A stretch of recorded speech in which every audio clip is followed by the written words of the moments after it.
Conference School, the University of Virginia, and Scott Stadium. Today, we will be high-stepping with two of the best in the ACC, as ABC and the College Football Association present Clemson against Virginia.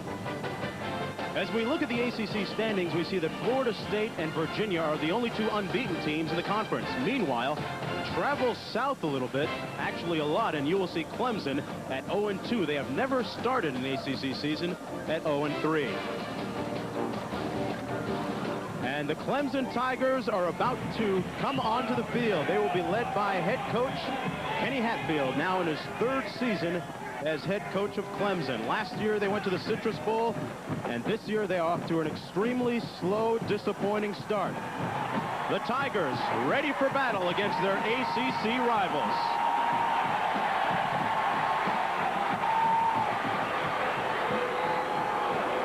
Clemson 2-2 overall this season, but 0-2 as we saw earlier in the ACC.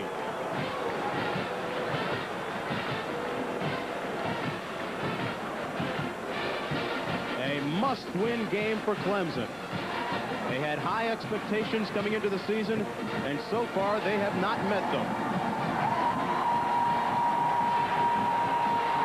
And here come the Cavaliers.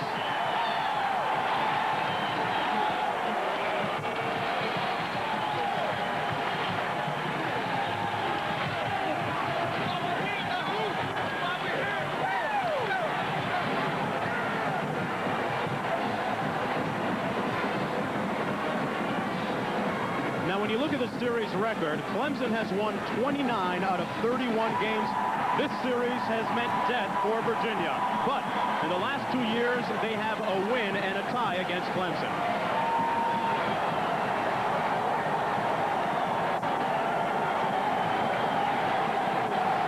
Good afternoon, everybody. Mark Jones along with Tim Brandt in the house in Charlottesville, and we have a great fall afternoon for a football game. And Tim, this is a much anticipated game, especially for Clemson. This game is as critical as a heart attack for them. They have to win. Well, you mentioned the fact, Mark, this is a club which lost to Florida State by 4, lost to Georgia Tech by 4. Now they're trying not to lose the season. As a matter of fact, you look at both these clubs today, they're ranked near the top statistically in both running offense and run defense, which gives you a pretty good indication of what kind of game we'll see. The Clemson Tiger coaches are really concerned about injuries, though. Take a look at this, because the battery, the three top guys, the center, the quarterback, the tailback, all banged up. Richard Moncrief, the quarterback, has an injured hip. John Harris, the center, a gimpy knee. Ronald Williams, everything tailback, he's banged up. None of these guys 100%, but all will try to play, all will start. Now, on the other side of the field with the Cavaliers, I want to introduce you to one of the best running backs in the country. His name is Terry Kirby.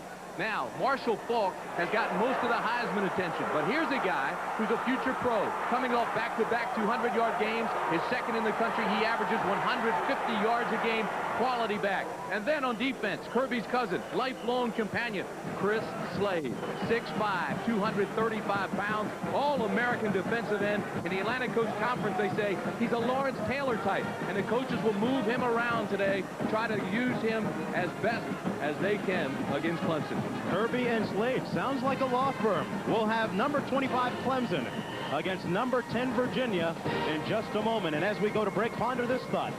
Virginia, founded by Thomas Jefferson in 1819.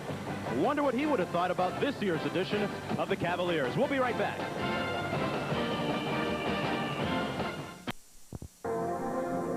CFA College Football. This ABC Sports exclusive. Brought to you by Chevy Trucks. The trucks you can depend on. The trucks that last. By the Die-Hard Battery. Now with more power when you need it most. By State Farm Insurance. Like a good neighbor, State Farm is there. And by Heineken. Just being the best is enough.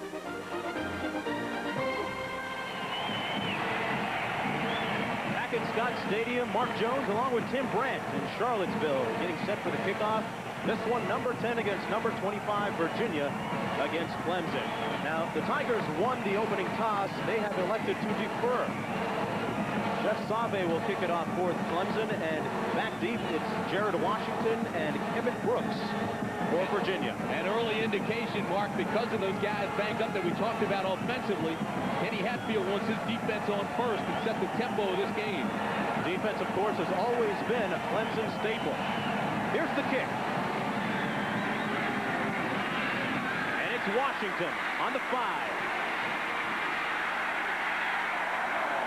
Washington with a nice return out to the 30-yard line. And that's where quarterback Bobby Goodman will take the reins of this Virginia offense. Goodman, 5'11", 211 pounds, a senior from Suffolk, Virginia. He's the second highest rated passer in the country. And now the die-hard starting lineups. The backs and the receivers for the Cavaliers. Way, Terry Kirby, the guy we talked about in the opening, maybe the second best rusher in the country behind Marshall Faulk. No huddle right out of the bat for UVA. Backs line up in the eye. Slot right, the handoff to Terry Kirby. And Kirby makes it up to the 40. He may have the first down. It wasn't quite a touchdown run like last week against Wake Forest, but he'll take that, I'm sure. And now look at the offensive line, actually, for Virginia. Mark Dixon is the best athlete up front. He's the guy to watch. Clemson defense, Forney, Buckner, and Al Richard.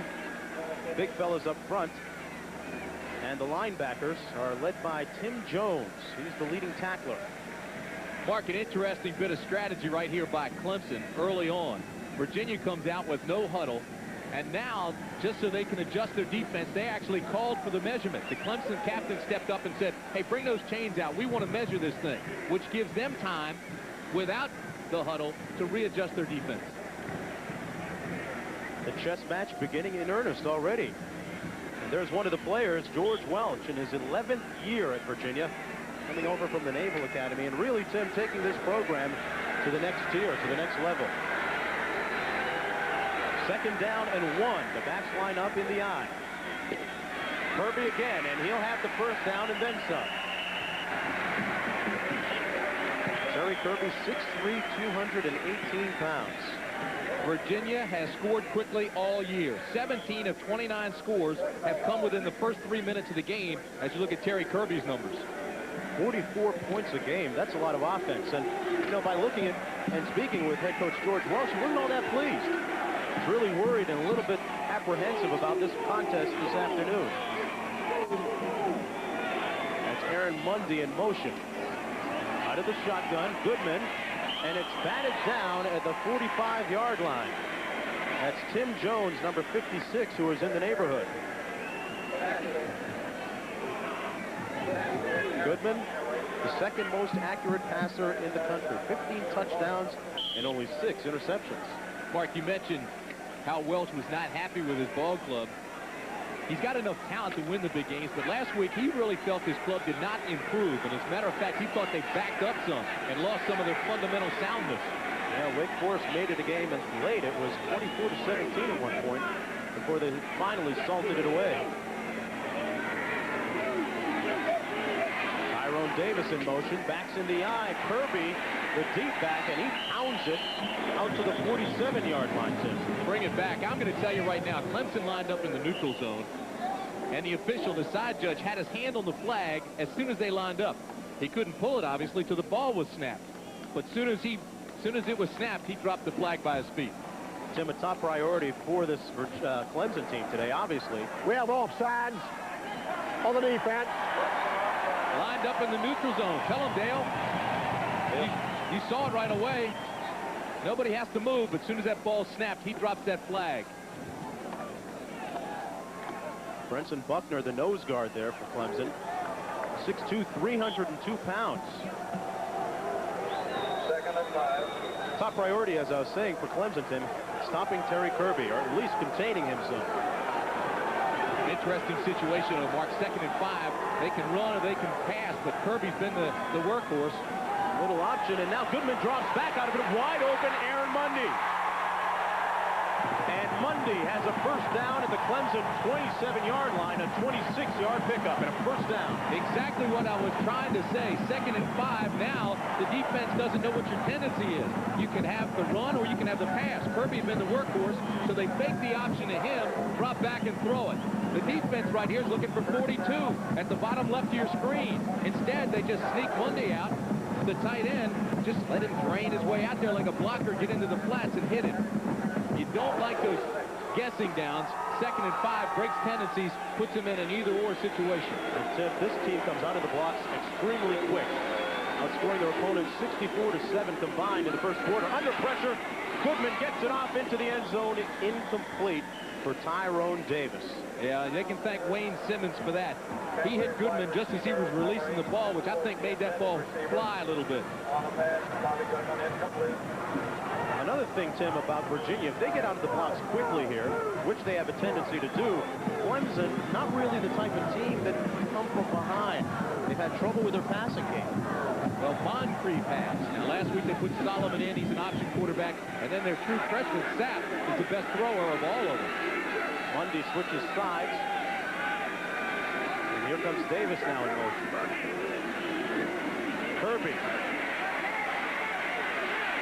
And he's gang tackled at about the 25-yard line. Maybe had 2 yards if he's lucky. This Clemson defense, as you mentioned, one of the top defenses against the run. Well, and the game plan for Virginia is basic. Number 1, run Kirby. And they want that power. And then once the defense starts keying on Kirby, it loosens things up for the play like we saw with Monday. And sometimes number 2 is throw it to Kirby. His next catch will be 100 for his career, and that's impressive. That's Demetrius Allen in motion now, out of the shotgun. All day to throw. And he's brought down by Kenzel Jackson, number 13, the inside linebacker. Ashley Shepard was also there. But Jackson was the first one to get there out of LaGrange, Georgia. 5'11", 224 pounds. He is a senior. And one of those Clemson players that really runs to the ball, Tim. Watch number 13. Here comes Jackson, 5'11", 224. Very smart, aggressive player. He averages a tackle every 4 plays. He flushes them. Shepard finishes them. And they make the big stop. So now Virginia is forced to punt. Patrick Harkleroad is on the Clemson 47. He'll try and aim for the corner here, and he doesn't get it. A 33-yard punt that goes into the end zone. So now it looks like a good decision by Clemson after they won the toss to defer. The defense holds, and they get the ball. Well, the most impressive thing for Kenny Hatfield and Ron Dickerson, the defensive coordinator, has to be the fact that the defense did give ground. But once it got backed up, then it put Virginia going back the other way. Richard Moncrief, the starting quarterback, completing only 41% of his passes so far this season. And now the diehard starting lineups for the Clemson Tigers. Rodney Blunt is the starting tailback, and here's the play, and they get it out near the 24-yard line. The give was to Howard Hall, the fullback. And now look at the offensive line for Clemson. They average 301 pounds. They've been eating a lot of red beans and rice. And then some. And we talked about Chris Slade earlier for the Virginia defense. Look at the linebackers. And it's 2nd down. The toss, and that'll be a first down by Rodney Blunt. Tried to turn the corner as we take a look at the Virginia secondary now. They are led by Greg Jeffries, who has 3 interceptions. Smith, Weil, and McClellan join him in the secondary. So it's a first down for Clemson on their first possession. Moncrief may not be the best thrower on his team, may not be the best athlete at quarterback, but Clemson has gone 156 plays without a turnover. That's why he's starting. First down, his first pass, and he doesn't get it off. Sacked at the 23. Ryan Keel made the tackle and a loss of 9 on the play.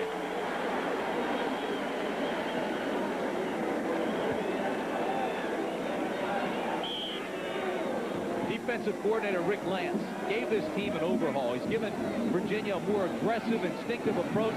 They fly to the football. Used to be a defense that would pop and read and react. They don't do that anymore. Now they read on the run. And that's going to have Kenny Hatfield concerned all day. As if he didn't have enough to worry about.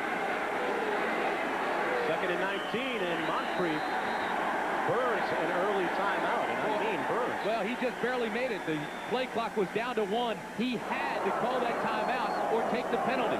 Smart play on Moncrief's part.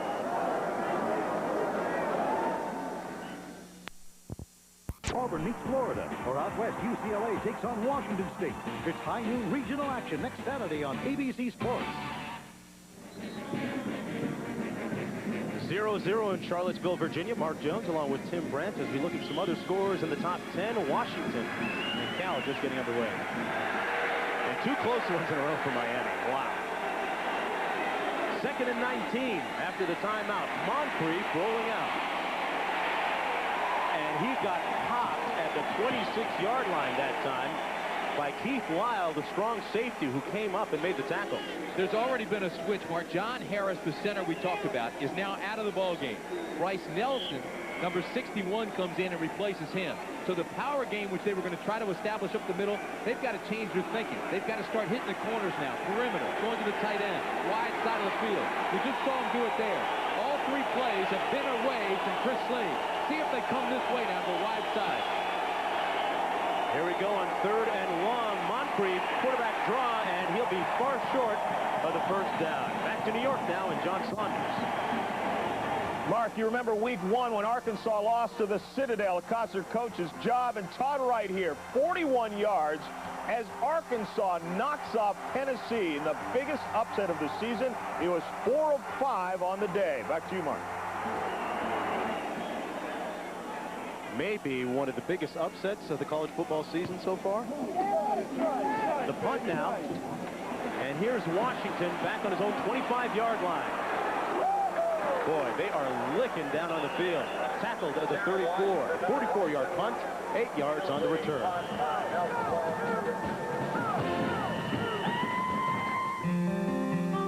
You know, there are 2 words that send Virginia players into a cold sweat. The streak. They are 129 against Clemson. Here's what Welsh had to say about it. I think we reached a level where we could compete with them 3 or 4 years ago. We didn't win then, but we were, you know, we made the games closer and we weren't dominated physically and with speed, which was a factor for us against Clemson. But the last 2, well, we won in 90. I think we earned the win, and we played a pretty good game and tied them a year ago. So I think that's the psychological part's over for Virginia. Well, that's Terry Kirby out to the 39-yard line, tackled by Warren Forney that time on 1st down and 10. This is the #1 scoring offense in the country, averaging 44 points a game. And part of the reason is, major part of the reason is the offensive line here at Virginia. It could be the best they've ever had. Look at that. Samek, Kenningham, Ware. They just pushed the Clemson defensive line 10 yards deep that last time. Backside of the eye, Goodman to pass on 2nd down, and he hits Charles Wade. The fullback fights his way for 5 extra yards. He's out near midfield.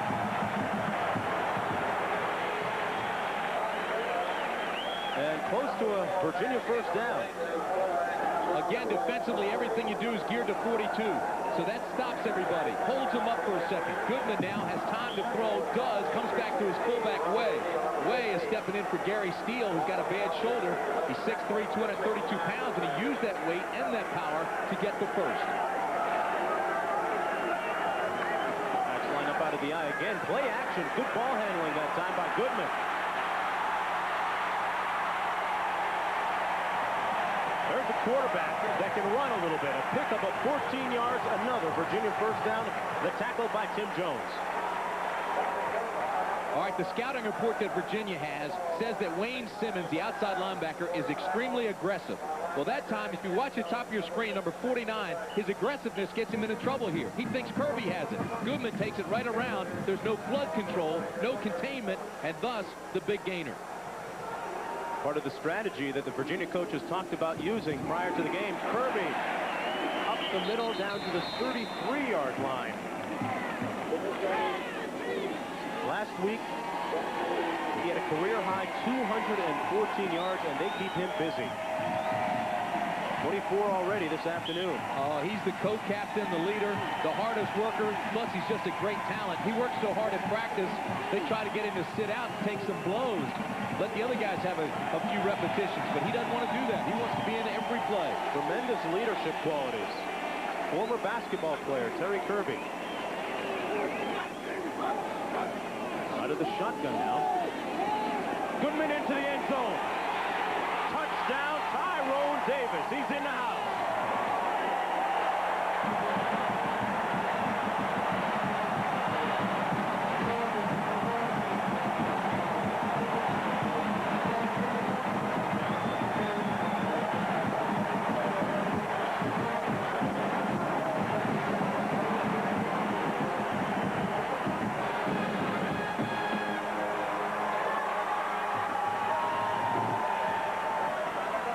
Virginia strikes quickly and convincingly here in the first quarter, taking a 6-0 lead. Michael Houston with the extra point to make it 7-0.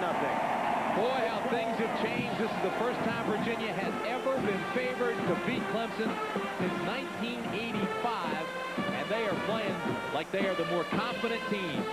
Streak? What streak? Forget about it. 7-0 Virginia. Tyrone Davis, number 82, they call him the go-to guy. We're going to show you why. First of all, Bobby Goodman, the quarterback, has set his game plan up perfectly. Now watch this. He ranks number 2 in the nation in passing efficiency. He's 2 for 2 today. He drops back, and all of a sudden, he sees Davis wide open, working against James Trapp, the All-American track star. Just blew by him. Trapp evidently was expecting the run. Virginia knew that, went past him, and scored. Tyrone Davis, 33-yard touchdown reception, and the Cavaliers lead 7-0. Tyrone Davis already this season with 5 touchdown receptions. Last year he led Virginia in receiving as a freshman too. Talented guy. Very similar in stature, the way he plays, to Herman Moore, the number 1 pick out with the Lions. He's 6'5", 214 pounds, Tyrone Davis is. His initials, you've got it, TD. Spell it right, Jack. Andre Humphrey and Greg Good are back deep to receive the kickoff from Michael Houston. 7-0 Virginia. We're underway here in the first quarter. 6:26 to play in the opening frame. Virginia has won 9 consecutive home games here at Scott Stadium. This is Humphrey, who thinks about it and says, I don't think so. Clemson going to start on the 20-yard line.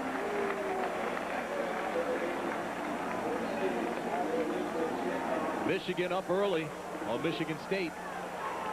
We'll see Michigan next week against Indiana. And Tyrone Wheatley, one of the number of talented running backs. What do you think about this one? Stanford coming off that win over Notre Dame. Big game against UCLA.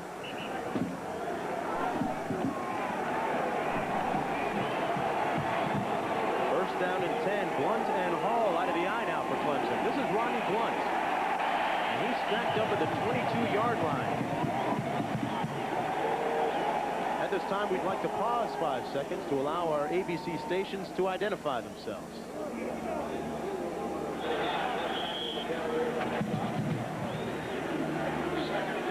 Mark Jones and Tim Brandt here at Scott Stadium in Charlottesville, and it is 7-0 for the Cavaliers with 6 minutes to play in the first quarter.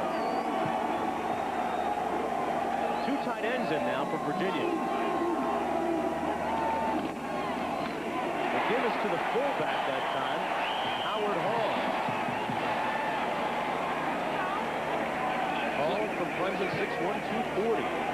Clemson offensively, take a look at this now. Clemson will take wider splits in their offensive line when the Tigers want to run inside. They've been doing that. It's been fairly consistent. And right now, to be brutally honest, it looks like Virginia's figured that out because they're shutting it down. And Tim, I was talking earlier that Clemson's offensive line averages 301 pounds. So they've closed the gap. They're not going to run.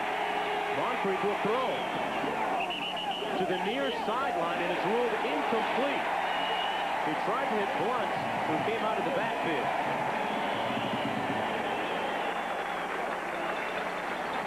So it's another punting situation for Clemson.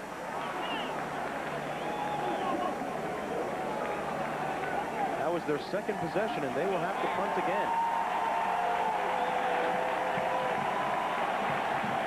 That's Jared Washington standing on his own 38-yard line, and Nelson Welch is the punter, doing both duties this year. Washington calls for the fair catch on the 30. You know, that's a strong punt right there. It's a 46-yarder. Welch has been taking a lot of heat because statistically he averages under 38 yards a punt. But people don't realize he's had 7 punts inside the 20, and obviously that is what the coaches want, but it's not the statistic builder that punters like to have. 46-yard punt there really helps Clemson. And Tim, we did the game last year when Nelson Welch really saved the game and tied it up for Clemson with 46 seconds to go. He kicked the game-tying field goal. Again, no huddle for the Cavaliers. Out of the shotgun, Kirby in motion. Goodman rolls out of the pocket, fires incomplete. Tried to hit number 81, Patrick Jeffers. Another one of those tall Virginia receivers. He stands 6'4". Dangerous pass to Ashley Shepard, the outside linebacker, is 6'3 and a half. And Goodman, the quarterback's only 5'11". Well, Ashley came free. And when Shepard put his hands up, Goodman just tried to pull the trigger, threw into coverage, and almost had it picked off. Dangerous pass. And that's one of the strengths of Bobby Goodman. He's not the type of quarterback that will hurt you with poor decisions. No, we told you, he's right up near the top of the country in passing efficiency. Steele and Kirby in the backfield. Goodman tries to escape, but is finally sacked at the 24 by Ashley Shepard. There he is again. Here's a guy. He was a tight end, a wide receiver, a linebacker, a punter in high school. Once ran a post pattern as a receiver, gave it new meaning because he ran right into the post and knocked himself out. But he is a player. Look at this. Watch 96, the right hand of your screen. Fights through the block. He's being held. Still fights that off, breaks the hold, and makes the tackle. Yeah, Jim Reed, the tackle on that side, was holding him like a grudge. 3rd down, 15. Demetrius Allen in motion and flags on the field. Looked like motion against Clemson. We'll have to figure out what these flags are all about. Looks like Wayne Simmons tried to anticipate the count, number 49, and he jumped across. 13 career sacks. That's part of the reason he anticipates so well, but this time miscalculated and got caught. We have the defense. Offsides, 5-yard penalty. Still 1st down. Look at the umpire, Judge Wampler. Taking us to court today. Absolutely. Watch him now. Here he is trying to anticipate the count. They've been going on a snap count of 1 most of this game. Here it must have been a later count, or at least he changed his cadence. And Simmons jumped across and got caught. They nicknamed Wayne Simmons Big Money. That time it was a big mistake. Well, we've seen him twice now. He's been so aggressive, and he's cost him twice, big time. 3rd down and 10 for the Cavs. Complete to Aaron Mundy, up over midfield and into Clemson territory at the 48. A 21-yard pickup.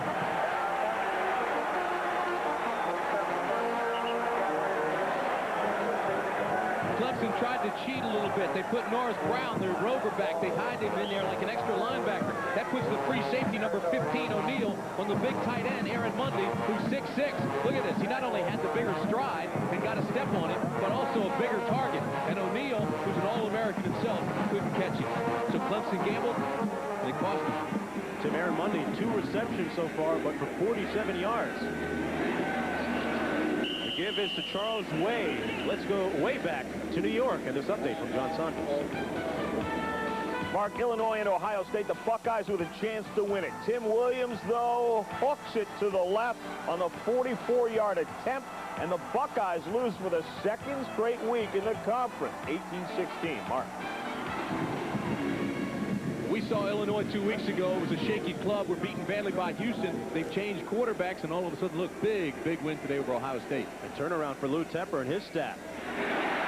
Terry Kirby up the middle. Down to the 33-yard line. Finally tackled by the safeties, Robert O'Neal and Norris Brown. But another 1st down after that pickup of 12 yards by Terry Kirby.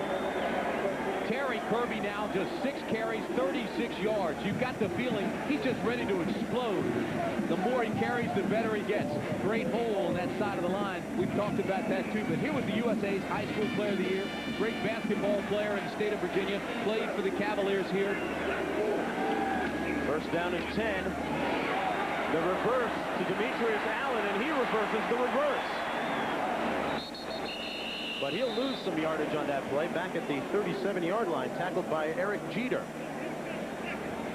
Well, next Saturday, ABC Sports presents a doubleheader. First at 12 noon Eastern, undefeated powers clash as number 7 Penn State, well, not undefeated anymore, hosts Boston College, or Auburn meets Florida. At 12 noon Pacific, UCLA tackles Washington State. Then at 3:30, it's the SEC Game of the Year as Tennessee takes on Alabama. In the Midwest, third-ranked Michigan battles Indiana, or 3:30 Pacific, Cal invades USC. Lots of football action, and if it's not free in your area, call your cable company for the pay-per-view. A fumble on the play, and Clemson may have it.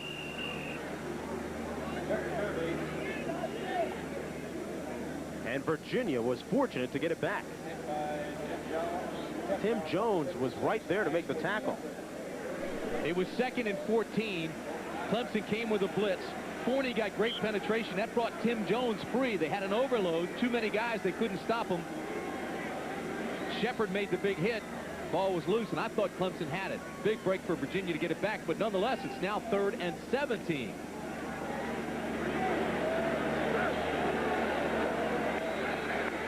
Aaron Mundy, the tight end, lines up on the right.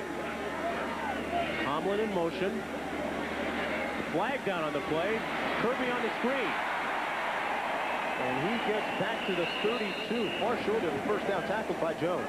It is another mistake by Wayne Simmons. For some reason, he's very undisciplined today. 49 is having problems, and he is really, really hurting the defense. Here he jumps, the flag flies, he's offsides, and that is going to give Virginia another big break, because on the play, Kirby didn't have enough for the first.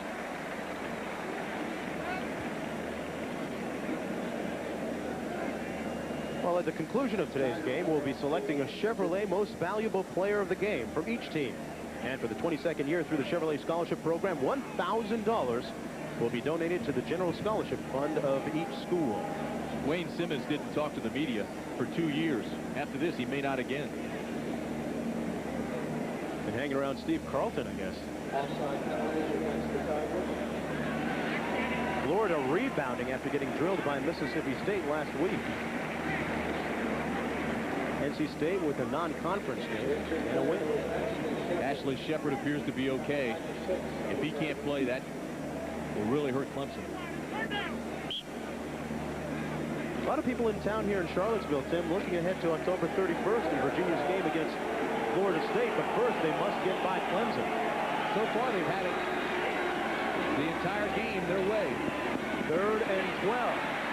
Goodman, okay to pass. Incomplete. He tried to hit number 82, Tyrone Davis, who would have had the first down if he caught it. Norris Brown was right there to break it up. He was open. Goodman did not throw a good pass. Maybe because he felt the heat, tried to scramble, went behind the tackle. Now watch this. It's a little bit behind Davis, and that's the only reason it's broken up, because there's no question about it. He was by the corner, or the safety rather, Norris Brown.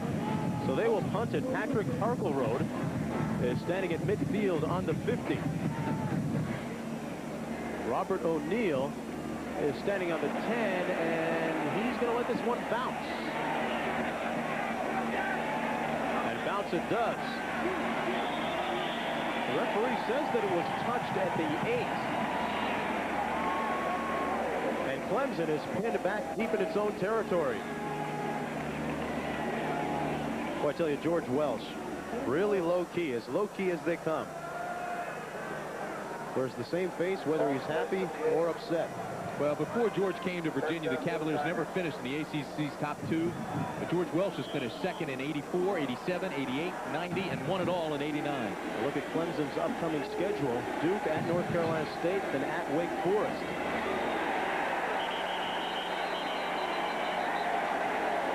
They were stacked up immediately. Rudy Harris, the fullback, got the carry that time. Didn't get much yardage either.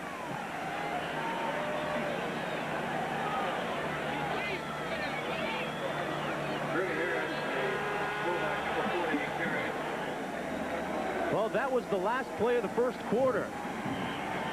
The Cavaliers having their way so far with the Tigers. We'll be back for the start of the second quarter. Waiting in the wings, there's Lewis Solomon, the young quarterback who backs up Moncrief. So far, Moncrief's been unable to move him. 13 13 total yards. They've only had the ball 4 minutes. It was in the second quarter last week against UT Chattanooga that Solomon came in and just lit up the scoreboard. And the question looms, how long will Hatfield wait? If and when he does replace Moncrief. Here's the toss. The Witherspoon, and pardon me, that's Greg Hood who slips it outside on his first carry of the afternoon. A pickup of 14 yards and a first down. That time, Tim, they got to the corner nicely. Well, they've been trying to avoid Slade all day. This time they do get to the outside. Still, they're not running in his direction. They're going the opposite way. But once they break that containment, he gets outside and he's got good speed. There's no question that Virginia was waiting for him to go to the wide side of the field, which they do. We talked about that earlier. They go to the tight end or the wide side of the field almost 85–90% of the game. This time they changed them up and surprised the Cavaliers. The backs are Harris and Hood. Moncrief, the pass, batted down by who else? Chris Slade, bringing law and order to the football field, and he's shooting them down. 6'5", Rick Lance, the defensive coordinator, puts Slade on the right side because most quarterbacks are right-handed, wants him to come from the backside. Now, if you look at this, you'll see statistically what we talked about. Rushing yards, 13. Time of possession, only 4:30. Look at Virginia. They've had the ball 10 minutes and 30 seconds in this ball game and have 123 total yards. They've dominated thus far. About the only good thing going for Clemson is that they haven't turned the ball over, something they haven't done in the last 2 ball games. Handoff this time out to the 24-yard line. That's Greg Hood again. And Tim, one guy we haven't seen so far this afternoon is the former ACC Rookie of the Year, Ronald Williams. Well, we talked at the beginning of the game. He's got that problem with his thigh. He has come back from the knee problem, but he's got a very deep thigh bruise. Hurt his knee last year. He was the first-team freshman All-American. Really has not been the same since. We saw him get hurt in warm-ups before the NC State game last year. 3rd down and 8. Trips left. Moncrief, pump fake, incomplete at the 37. Let's go to New York and John Saunders. Mark Allen, Washington, and Napoleon Kaufman. Watch the little delay here, and then he busts through a wide open hole. From there, look at the speed. Takes it to the end zone, diving in, and they have the lead. Mark. All right, John, it's tough to think of a team that has more depth at running back than Washington. Nelson Welch to punt, and Jared Washington will catch it at midfield, and he's hit immediately at the 49-yard line. Not a great punt by Welch, just 25 yards. Virginia has good field position when we come back. Michigan meets Indiana, or out west Cal takes on USC. It's game 2 of an ABC college football doubleheader next Saturday. We have a beautiful fall afternoon, and not everybody has to buy a ticket to watch this game, huh? You got to like that. That dorm room comes special. That's a tailgating room. Prime time property on a Saturday afternoon here in Charlottesville. 7-0. We're just underway here in the second quarter. Terry Kirby on the carry, and he's tackled after a gain of close to 2 yards. One of the biggest differences in this game, as you look at Terry Kirby, has been Clemson's field position. They've started on their own 16, while Virginia has started an average on their own 36. And here again, they start in Clemson territory. Terry Kirby does so many things. The team's leading receiver, too, averaging 7 yards per reception. Come at us out of the eye, and he's stacked up right at the line of scrimmage. Derek Burnett, inside linebacker, 6 feet, 213 pounds, just a freshman. They're really high on him. Well, Monday from the nation's capital, get ready for an NFC-AFC showdown between 2 of pro football's top passers, John Elway and Mark Rippon, and the defending Super Bowl champs, the Washington Redskins. 9 Eastern time, and Rippon is struggling a little bit this year. Well, not only that, the Redskins are really banged up as well. Jeff Bostic, the starting center, he's gone for at least 10 games. Bad shoulder. 3rd down and 8. Goodman tipped, but it's caught by Aaron Mundy. And when you're good, you are lucky, too. That'll be a first down for Virginia. That's 3 catches now for Aaron Mundy, too. He's not a great blocker, but he's got those long legs, and he catches anything thrown at him. This ball is tipped. It's a wobbly dead duck, and yet he still pulls it in. He's an impressive guy, 6'6", 248, and runs like a tailback. 56 yards so far in the afternoon.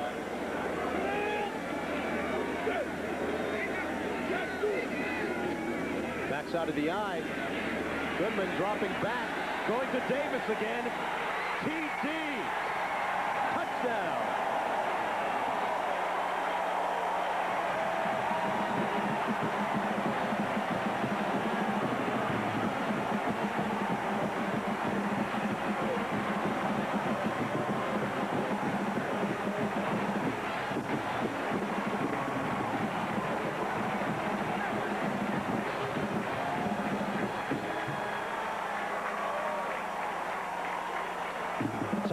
Davis says it was so nice, I'll do it twice. His second touchdown reception of the afternoon. And Houston with the extra point. They weren't kidding when they said that Tyrone Davis was their big play receiver. 14-0, the Cavaliers lead. We'll be right back. Well, it's 14-0, and Tyrone Davis has 6 touchdown receptions after that last one, Tim. Told you about his initials, TD. They say he's the go-to guy. We'll show you why. All the motion goes to the right side, which holds up 15 O'Neal, the safety. He can't get over there, so it's one-on-one with Trapp and Davis. Now, look at this. Davis is 6'5", Trapp is 6 foot, plus a 28-inch vertical leap by Davis, and he pulls that touchdown down. He is an impressive guy as well. You see why this offense is so explosive. Davis now 2 catches, 70 yards, and 2 touchdowns. Told you they've scored at least 50 points in 3 different games, and they're up quickly on Clemson. You talked earlier, Tim, about him reminding you of Herman Moore. He must have heard you. Making some big plays, just like his predecessor. You know, Clemson really has a banged-up secondary. James Trapp has that neck injury. Jeter and Norris Brown have ankle problems. They've all missed practice this week, and it's showing right now. Yeah, defensive coordinator of Clemson, Ron Dickerson, expressed his apprehension about the situation in the secondary. Trapp's neck problem will only get worse if he keeps looking around watching receivers run by. No shot for Andre Humphrey on Michael Houston's kickoff.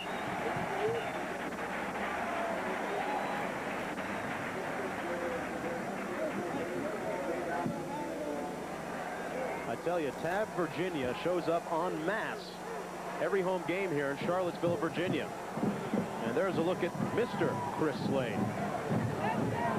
Yeah, whose dad do you think he is? Wearing the school colors. He'll be watching his son play on Sundays next year. Backside of the eye, and we have a new quarterback, Louis Solomon. And he's tackled by Greg Hood.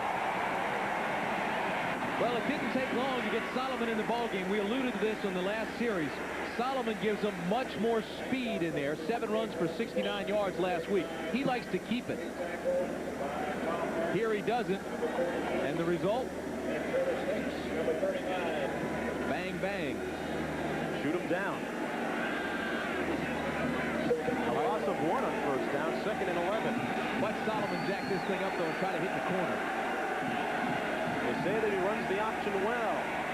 Tim, he heard you, and he's got a man open. It's incomplete, out of bounds. Terry Smith caught it, but the official says he was out of bounds. Well, I've got to see that. The Clemson coaches right there on the sideline are furious. The call would have to be he was bobbling the ball, but look at that. Smith says he caught it. It was Smith on Smith down the far sideline. Terry Smith, 52 catches last year, 10 this year. He's got the step. Here comes the ball now. All right, he is bobbling it here, but he's still in bounds. He's got that football. He's pushed out of bounds. That's a catch. That's a bad call by the side judge. That's a catch. Clemson gets robbed there. Watch this now. Pull it in. He's got the football. They push him out of bounds. If a defender forces a receiver out of bounds, that's a catch. Ken Hatfield has a good argument on that one. Yes, he does. No replay, obviously, in college football. They blew that one. How dare you say that R word? Well, they can talk all they want about it, but it'll come back to the line of scrimmage, and it'll be 3rd down and 11. Clemson took a timeout to argue their case. They're down to 1 timeout now in this half. Hatfield in his 3rd season as head coach at Clemson. I'll tell you something about that timeout. It was a timeout really to get his point made to the officials. All right, that could come back later. The official may have in the back of his mind maybe the subconscious, so that could help him somewhere down the line. I'm not sure. But more importantly, he's got a timeout to settle Smith down, settle the offense. All right, you're on the road. You get a bad call. It's a good timeout.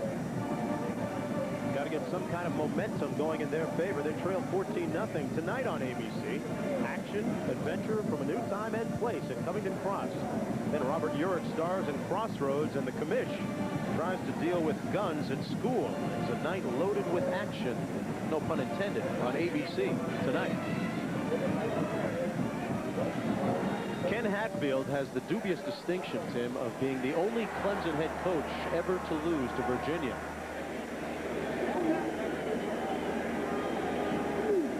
Not only lose, Kenny Hatfield's record is 0-1-1 against Virginia. And his team heard booze last week after drilling UT Chattanooga 54-3. Figure that out. Hood and Greer in the backfield. Screen pass to Hood at the 25. And it looked like everyone on the Virginia defense had a shot at him. That play took forever to develop. Solomon kind of lobbed it up there on the pass. Hood didn't know whether to call for a fair catch or not. Watch this. Solomon's a little bit inexperienced, drops back, but he's got to throw it high to get it over the head of McCaskey, who's 6'4". Finally does. Now Hood, this is a great bit of running right here. He didn't make much yardage, but just the balance that he showed. And Slade was in the area too. Here's Jared Washington at the 37. And he returns it to the 47-yard line, and there's a late flag on the play. It's going to be a clip against Virginia. Not only was it late and unnecessary, but it was definitely flagrant, and it was right in the face of the official. Well, Tim, they would have had great field position. Now it'll come back just a touch. That's why it's a mental error. You can't make that.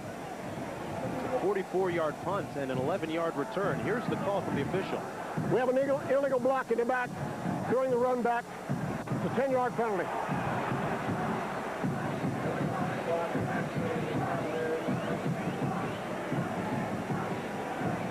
Just a spectacular day in Charlottesville, Virginia. We are on the lawn at the President's School. Had a chance to take a look at the campus, and it is a gorgeous one.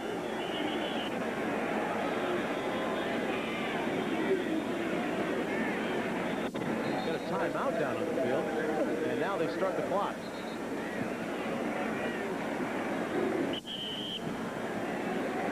First down and 10, Kirby and Steele in the backfield. Slot left for Virginia. Handoff to Terry Kirby up the middle.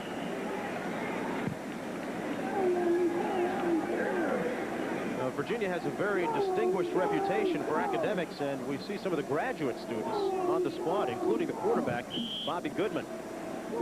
Michael Houston, Charles Kennington, Keeningham, Kent Miles, and Gary Steele.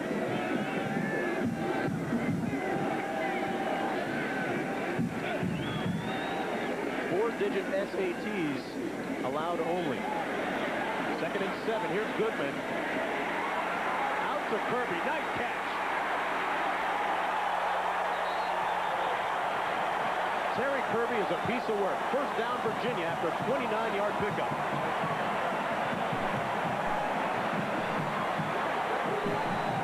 Norris Brown and Michael Barber making the tackle that time. First, it's Goodman, though. He looks downfield. He's looking for Allen, but he's covered. Pulls it down. Now watch this. Just a little shuffle pass, and he gets it to Kirby. Now look at the one-hand grab by Kirby. There may be a better running back in the country. There may be a better receiver, but I don't think there's anybody in the country that can do it all as well as he does. Some of that dexterity, and here he is off tackle that time, down to the 22-yard line. Boy, does he run hard. Norris Brown and Michael Barber made the tackle. 11 carries, 50 yards now for him. You see the numbers he's got receiving. He goes over the 100-yard or the 100 reception mark now for his career. Most ever by a running back here at this school. 7 pounds, 9 ounces at birth. Now a solid, sculpted 218. Cannot tell you how close he came to almost going to Penn State. The give this time is to Gary Steele, who gets his first carry of the day, and he's over the 20 down to the 19.5. Steele is a little bit banged up, but he is overshadowed, overlooked, and underappreciated as a back. You know, to go back to Terry Kirby for a second, there's so much Heisman talk, and we talked about Marshall Faulk being the attention getter. But let me tell you this, Kirby averages 20 carries a game compared to Marshall Faulk, who gets 35 a game. And George Welsh had some interesting things in terms of a message for the Heisman voters about Terry Kirby. Goodman into the end zone, touchdown! Patrick Jeffers makes it 20-0 Cavaliers.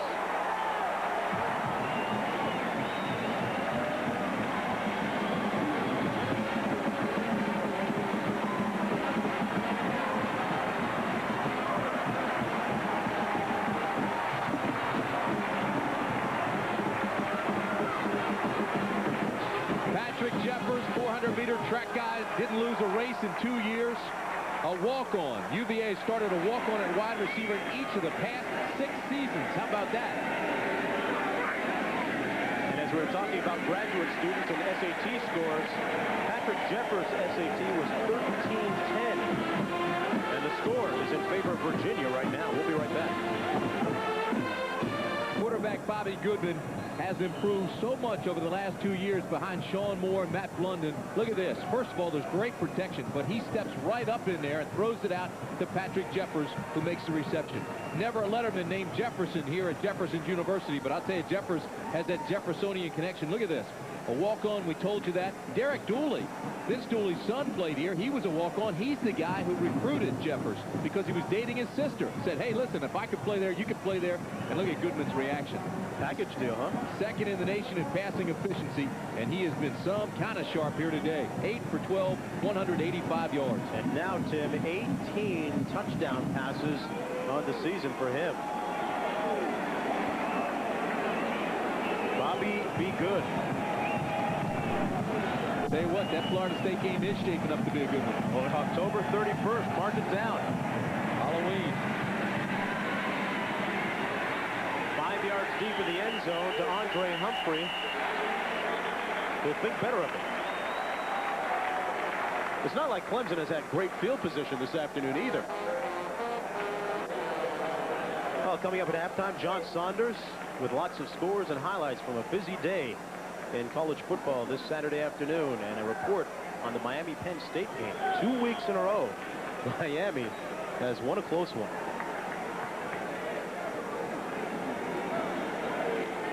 Clemson has started 3 times from the 20, 1 from the 8. They have been backed up the whole time. Let's see if Solomon, the new quarterback, can generate anything. This is his second series, 1st and 10. He'll run it himself.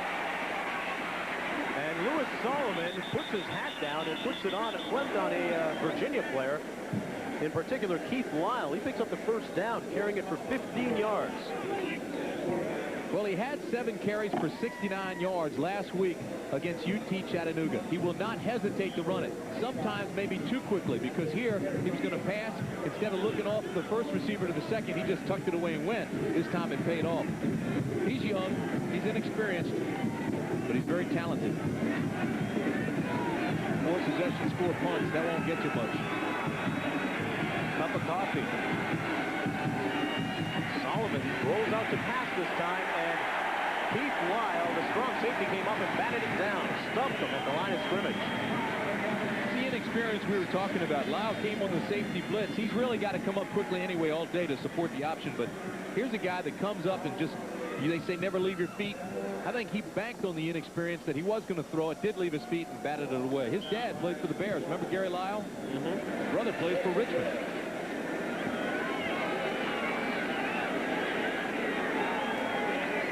Well, the wood is burning and the wheels are turning for Ken Hatfield. He's got to figure something out. We have 8:07 to go in the first half, and they are down 21-0. Play action. Nice fake that time by Solomon, and he's out to the 42-yard line. Got a defender up in the air and ran right by him. I'm laughing because Lyle banked on the inexperience and left his feet and blocked it away. Hey, listen, once burnt, twice learned. This time, he's got 43 there, Burns, who's an outstanding student. He banks on his inexperience, and it's the youngster Solomon that takes him to school. Put him in the old popcorn machine, huh? What's Burns have? A 3.9 GPA, grade point average? Guy's been splitting more atoms than maybe practice times. Don't leave your feet. He takes those courses that you can't even pronounce. 3rd down and 4. Be close to a first down, Rodney Blunt. And this might come down to a measurement.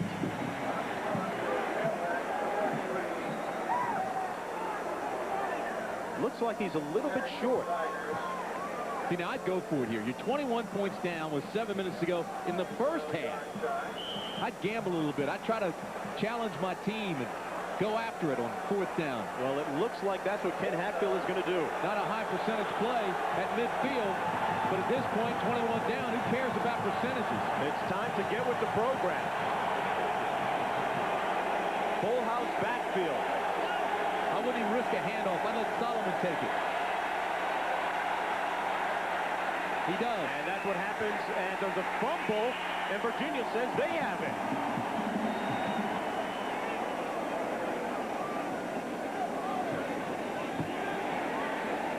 It's Virginia's ball.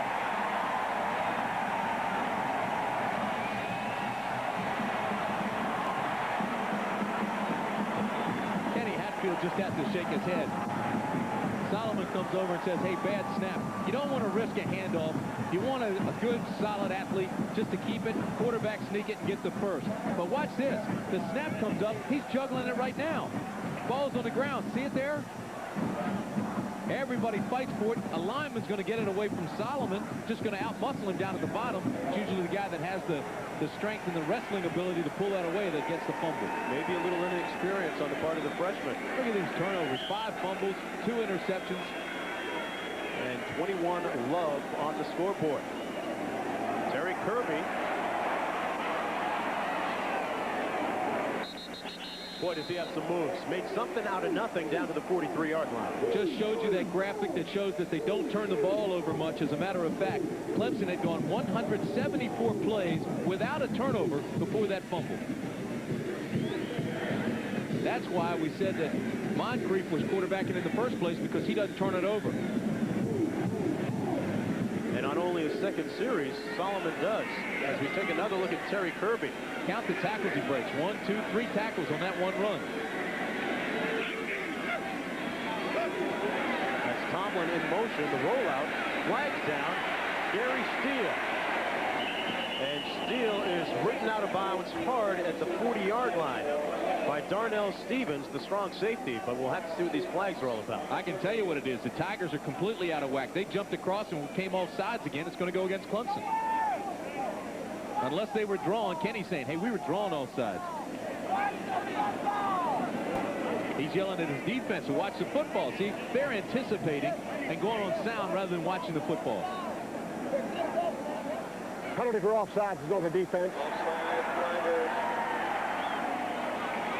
Not too happy about that. Well, some of the guys thought they had an audible. I mean, they could hear things audibly.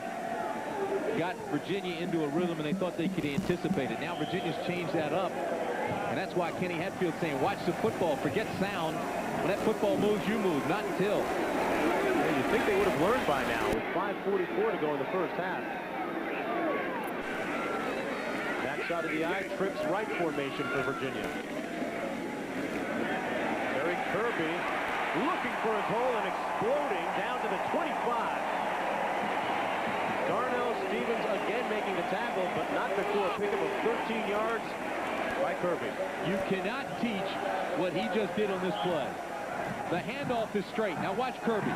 Stutter, step, slow down, wait for the hole to develop, wait for your blocks, and then explode through it. He goes to the next speed. That's instinct. You don't teach that. Tim, that's exactly what Welch said he improved at over the last year. Being able to see the hole a little better in his vision. Yeah, well, see, George wanted to say it was coaching. Here's a run that's not coaching. That's Terry Kirby. Live down to the 7-yard line. 19 yards of real estate that time. Norris Brown and Eric Jeter made the tackle. Boy, you don't want to analyze him. You want to admire him. He's good size. He's quick. He's straight away. Speed has improved. His balance is sensational for a man 6'3", 218 pounds. You're seeing flashes now why he was the high school player of the year in the country. First and goal from the 6. Who else? This time hit hard. You know, I've never been one not to be outspoken. I'm going to tell you right now, this is the Rodney Dangerfield of college football. I don't know why he has not gotten more attention than he has. Well, it's going to be interesting to see which way the voters sway on this. Because there's no question that Terry Kirby is a legitimate Heisman candidate. Well, he's so versatile. That's the key. And the fans appreciate it. Look, he comes out of the game, they give him a standing O. You'd think he'd want to stay in to hit pay dirt on this, if in fact they do get that far. 15 rushes, 86 yards this afternoon. With 4 minutes to go in the half. Getting the J-O-B-D-O-N-E.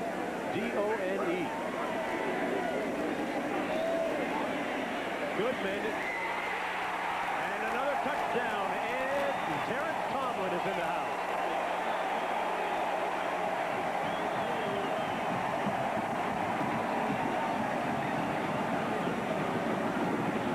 If you don't take Virginia seriously now, something's wrong. Here's another track guy. Tomlin was a wishbone quarterback. But again, it's Goodman that makes this thing go. Drifts, looks, finally waits. Tomlin clears the linebacker, and he puts it right there. Tomlin had a hamstring problem earlier in the season, slowed him down a little bit. Former wishbone quarterback, as I said, but fine catch. He used it with the extra point. And Tim, you can really see why Bobby Goodman is the second highest rated passer in the country. Great decision making. And a 28-0 lead for the Cavaliers. Well, Marshall Faulk might be the greatest, but Terry Kirby might be the latest. Here's what Coach George Welch had to say about the race. Well, I just hope that the voters, if they're considering running backs, that they wait until the 11th game or so, 10th game anyway, before they make up their minds, because Terry Kirby has not been on television, and maybe that's part of it. And he shared the job for 2 years here, so he didn't get a lot of carries, but he's carrying the ball 20-plus times now. I think when people see him, they'll appreciate what kind of a talent he is. Hey, he's got a game made for television. Well, you had Marcus Wilson here, you had Nicky Fisher here, and it never really was Kirby's by himself. Now here he is, he's in the game, it's his game, he's the guy, he's the leader. He gets the ball almost all the time now, although we said not nearly as much as Marshall Faulk. He's got a little bit of a dinger on his shoulder. Hey, Superman had kryptonite, right? Terry Kirby from Tabb High School in Tabb, Virginia. He'll graduate on time, too, in December. He's a psychology major. Houston's kickoff is just like the ones before. Deep, and this one goes out of the end zone. Well, what do you tell a freshman to do at this point, Tim Brent? You've had 3 possessions. Haven't had put any points on the board. Well, basically just maintain your composure. We told you they had the fumble first time in 174 plays, but you have to remember you've got a freshman quarterback, you have your backup center, so there's going to be some problems with the battery, the exchange, and they had that, but it's more than that. I mean, this team right now is just out of sync, and they're being overpowered by the Cavaliers. 1 for 6 passing combined for 1 yard. Count it, 1 yard. Rodney Blunt on the carry. Tackled that time by Killian and Ryan Keel.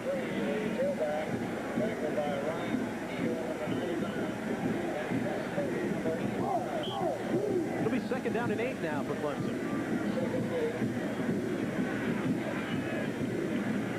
Terps up on Georgia Tech, scored a lot of points here last couple of weeks, and this is amazing. Illinois over Ohio State. We saw Illinois get blasted by Houston a couple of weeks ago. And how do you figure out Ohio State after beating Syracuse in Syracuse?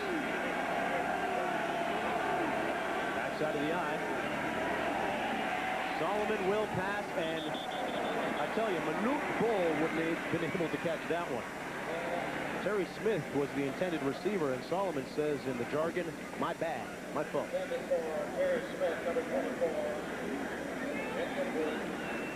The way things are going, we may see another freshman quarterback, Patrick Sapp. He's a youngster out of Jacksonville, Florida, the best passer on Clemson's team. Wayne Bryant checks out for Clemson. And Terry Smith will be split to the wide side of the field.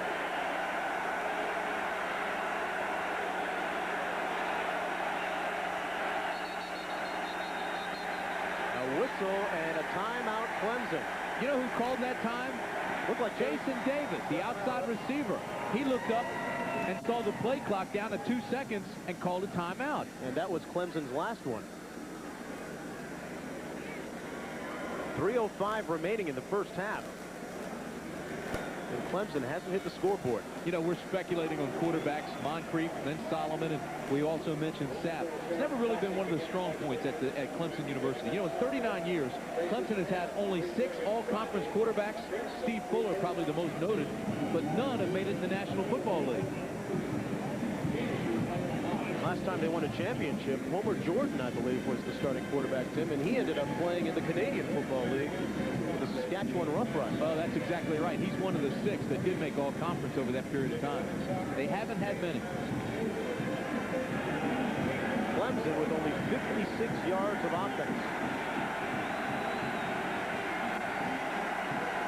Listen to these Virginia fans.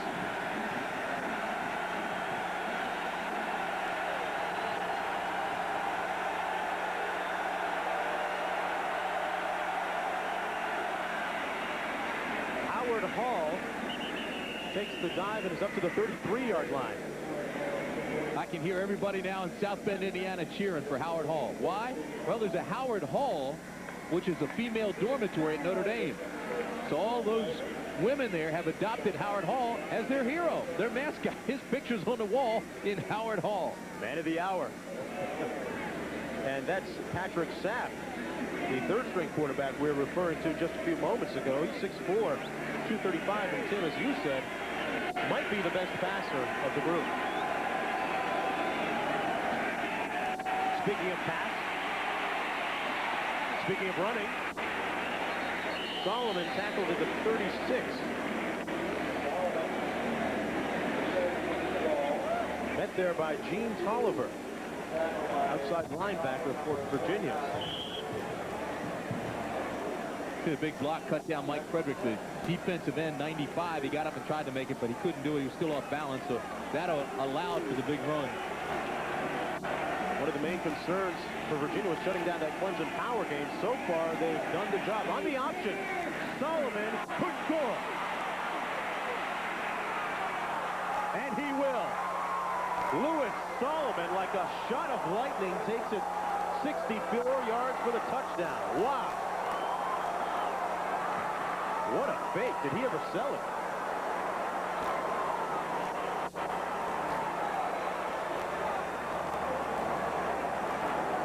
He's almost got 100 yards now on 5 carries. Again, it's the option. They go to the option with him. We told you he had 64 yards last week. Now, McClellan, the offside cornerback, had a shot and had the proper pursuit angle. He got cut off by the back jump, which is part of the field, but ran into the official, and Solomon goes all the way.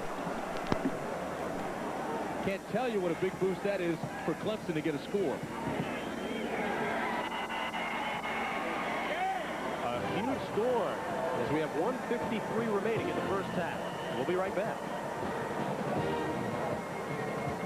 Back at Charlottesville, Virginia, Mark Jones and Tim Brandt in the house, and Louis Solomon took it into the house. 64 yards. That was Clemson's longest run from scrimmage this season. Well, put Patrick Sapp back on the shelf for a while, because Louis Solomon has really generated something here, and at least he's generated hope. It's 28-7. I mean, we're not going to create false illusions, but that will at least give Clemson some hope with 1:53 left in the half. He really sold that play, too. Terrific fake to Howard Hall. Put it right in the gut of the fullback and took it out.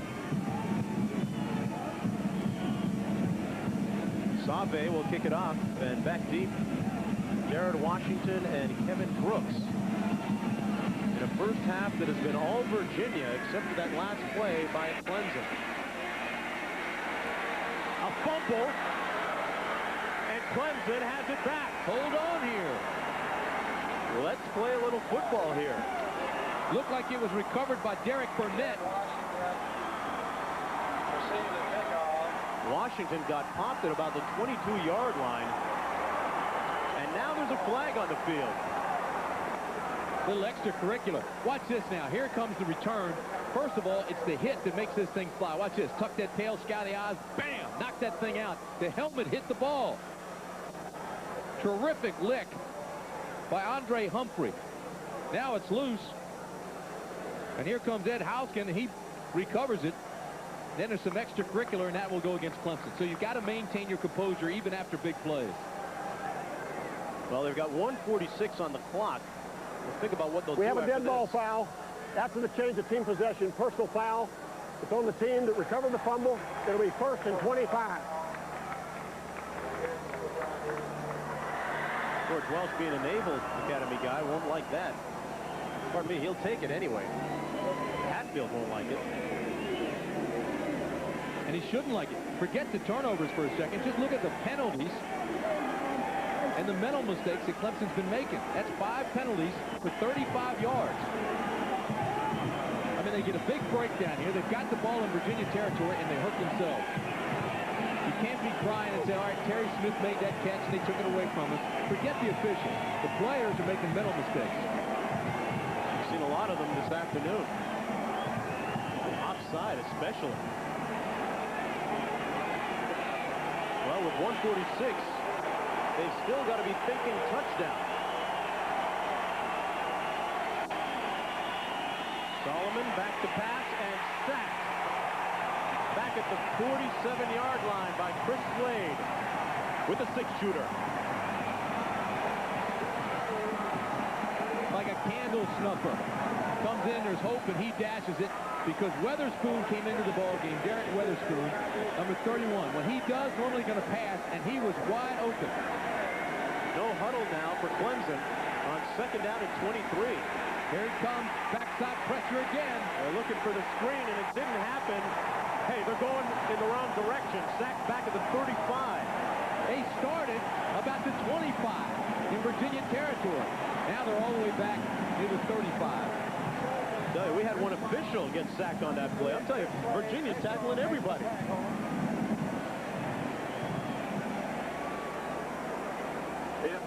Birch bombed that time with the pressure.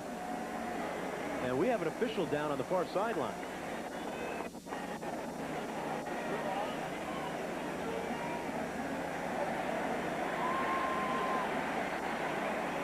That's a tough job. You know, every year the players get bigger, stronger, faster.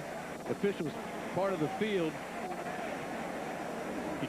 Not literally, though. He ended up on the field.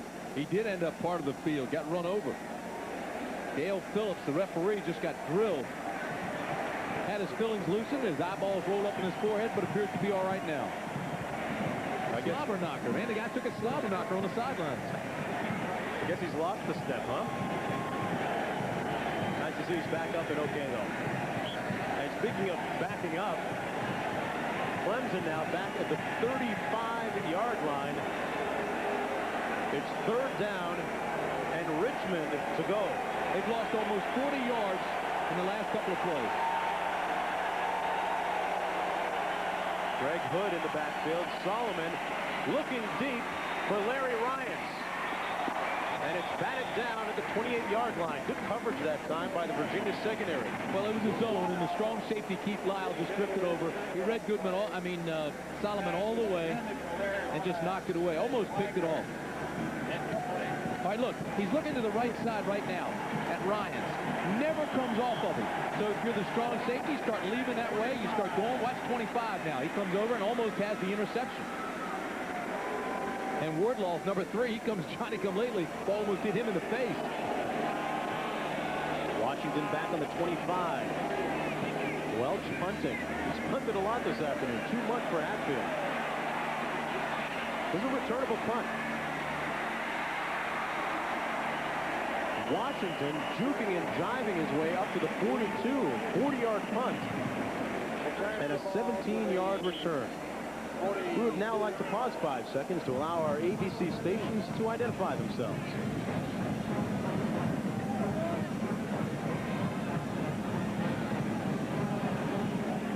Mark Jones and Tim Brand in Charlottesville. University of Virginia, Scott Stadium, 28-7 for Virginia. It's been all Cavaliers in the first half. And Terry Kirby has been working overtime, too. Carries it out to the 47-yard line, tackled by Brenson Buckner and Warren Forney. 16 rushes, 90 yards, but he's limping now off the field. Looks like it's his right leg. Virginia takes a timeout, too. They don't want to take any chances. They've got all of their timeouts, so they take one here. That'll give them 2 with 16 seconds to go, so it's just a caution flag they're sending up.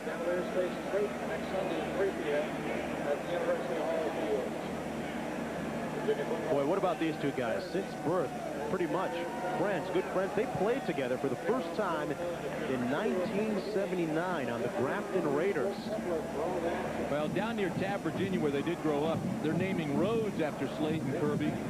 Matter of fact, there is already a Kirby Lane, and now near the facility where they were little kids growing up, the youth center, they're going to have Chris Chase and Kirby Run. Will be the two. I'm not kidding. Those are going to be. They're going to name 2 roads after them. Chris Chase and Kirby Run. Very apropos.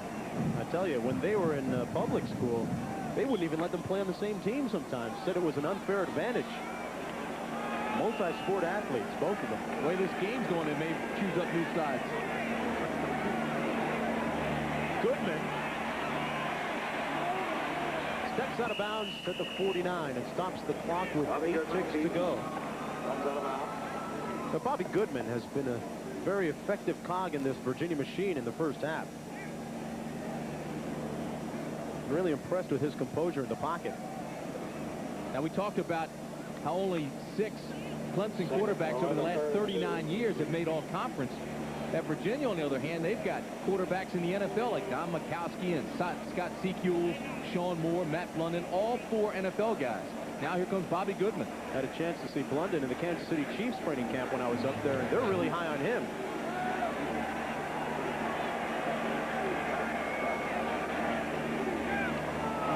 Handoff, and that'll be the last play of the first half. And speaking of Goodman, he tied a school record with 4 touchdown passes in the first half. So who knows? Maybe Sundays are a possibility for him. Terry Ryan's called a timeout with 2 seconds left, so Virginia is going to have one more play. That won't make that guy very happy, Kenny Hatfield. He said, come on, guys. But as George Welsh told us, never count Clemson out of a game. For some reason, you know, you don't have the game won in college football until the last 5 or 6 minutes if you're up by 3 touchdowns. And last week, Tim, Clemson, pardon me, Virginia did let up a little bit against Wake Forest. I don't think George actually called this timeout. I mean, when Ryan did this on his own, or Demetrius Allen, rather. Goodman, 9 of 13, 189 yards and 4 touchdowns in just 30 minutes.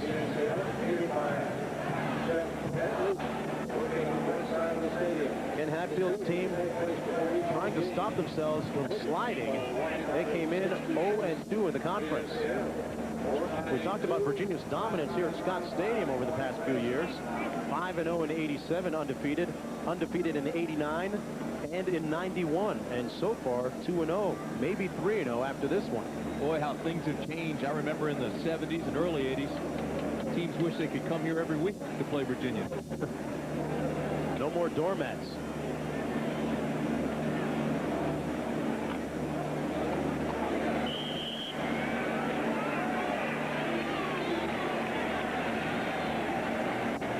Goodman out of the shotgun. They'll just throw it up. And, well, there's a flag down in the end zone. Let's see. There was incomplete. There were about a dozen players in the end zone around the ball. Tom O'Brien, Virginia's offensive coordinator, is already calling the other play. But it looks like it's going to be, well, they're going to call offensive pass interference against Virginia. And Clemson says that they will grab up. deny the penalty. We've had enough. Let's take it in.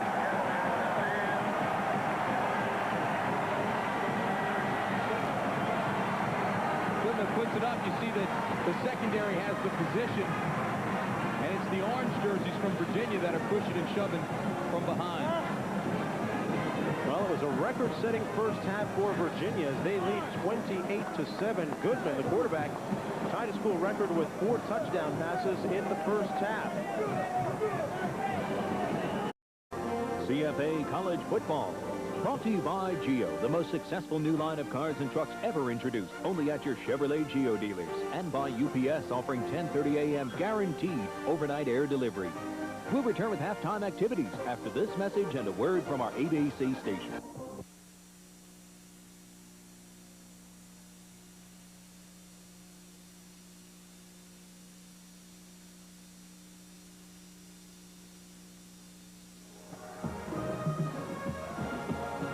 Back on the campus of the University of Virginia, Mark Jones, along with Tim Brandt, we're in halftime, and Virginia leads Clemson in this ACC battle.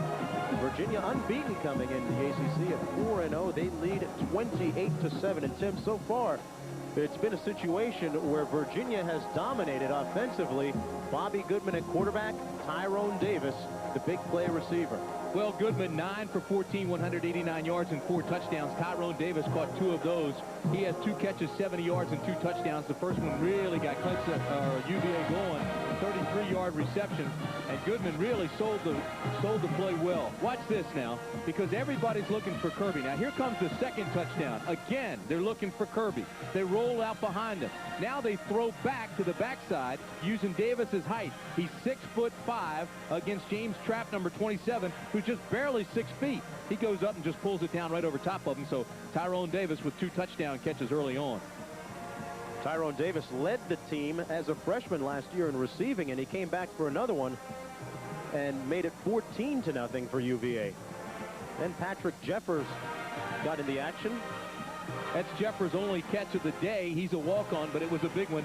And that 20-yard touchdown. That was 14-0, or 21 really at that point. And then Terrence Tomlin got into the action, make it 28-0. Bobby Goodman with 4 touchdown passes in the first half. That is a school record, tying a school record actually in the first half of play.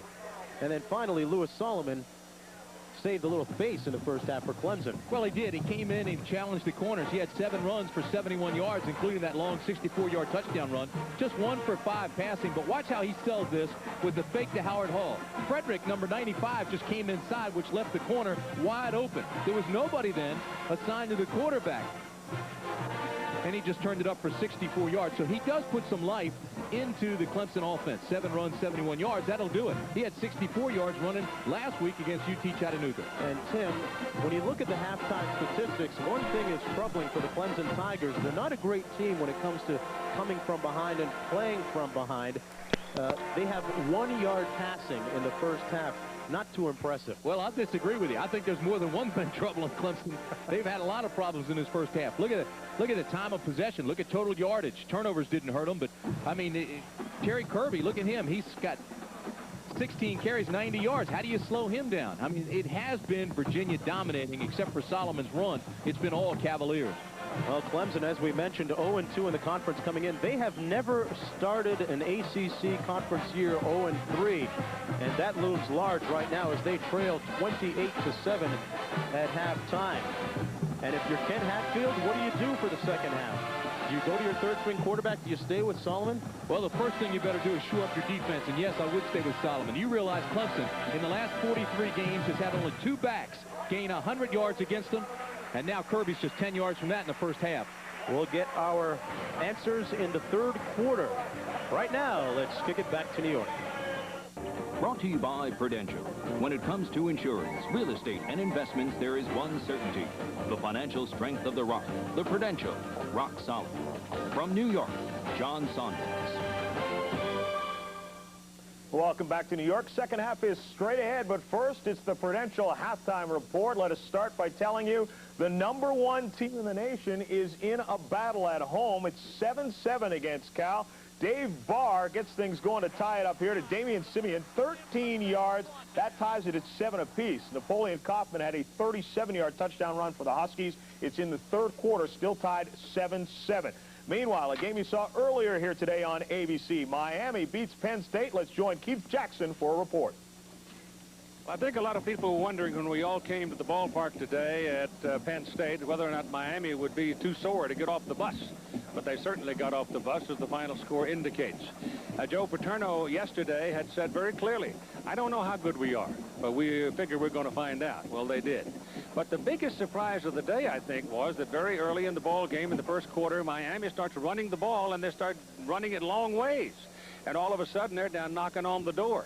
And then Bennett takes it in from 10 yards, just cruising around in, and Miami, with 6 straight runs, just stuck that ball in the end zone to take a 7-0 lead. And then later in the ball game, after Gino Torretta had been shut down, the Miami defense started getting into the act again. Jesse Armstead, the pressure on John Saka. He's #1. See him coming? Saka throws the ball up. Defensive end, Darren Crine, right place, right time. Intercepts it, takes it into the end zone. That makes it a 10-point lead for Miami at that point, 17-7. Penn State came right back. But again, it's the defense that steps up. Watch number 56, Michael Barrow. He's going to go around the crowd, step into the hole there, and deck Rich Anderson, stopping him. A goal line stand for Miami, and they go on to win the ball game by a score of 17-14. And frankly, the last 2 weeks for the Miami Hurricanes have been remarkable. Here again, John. Exactly, Keith. With wins over Florida State and Penn State, they've won 23 in a row. Meanwhile, Michigan State and Michigan, a game some of you are seeing here on ABC. Michigan up 28-3 at a halftime. Dave Peterman marching to the victory. Derek Alexander returning this punt 80 yards into the open field, and no one's going to catch him for the touchdown. That made it 21-0 at that point.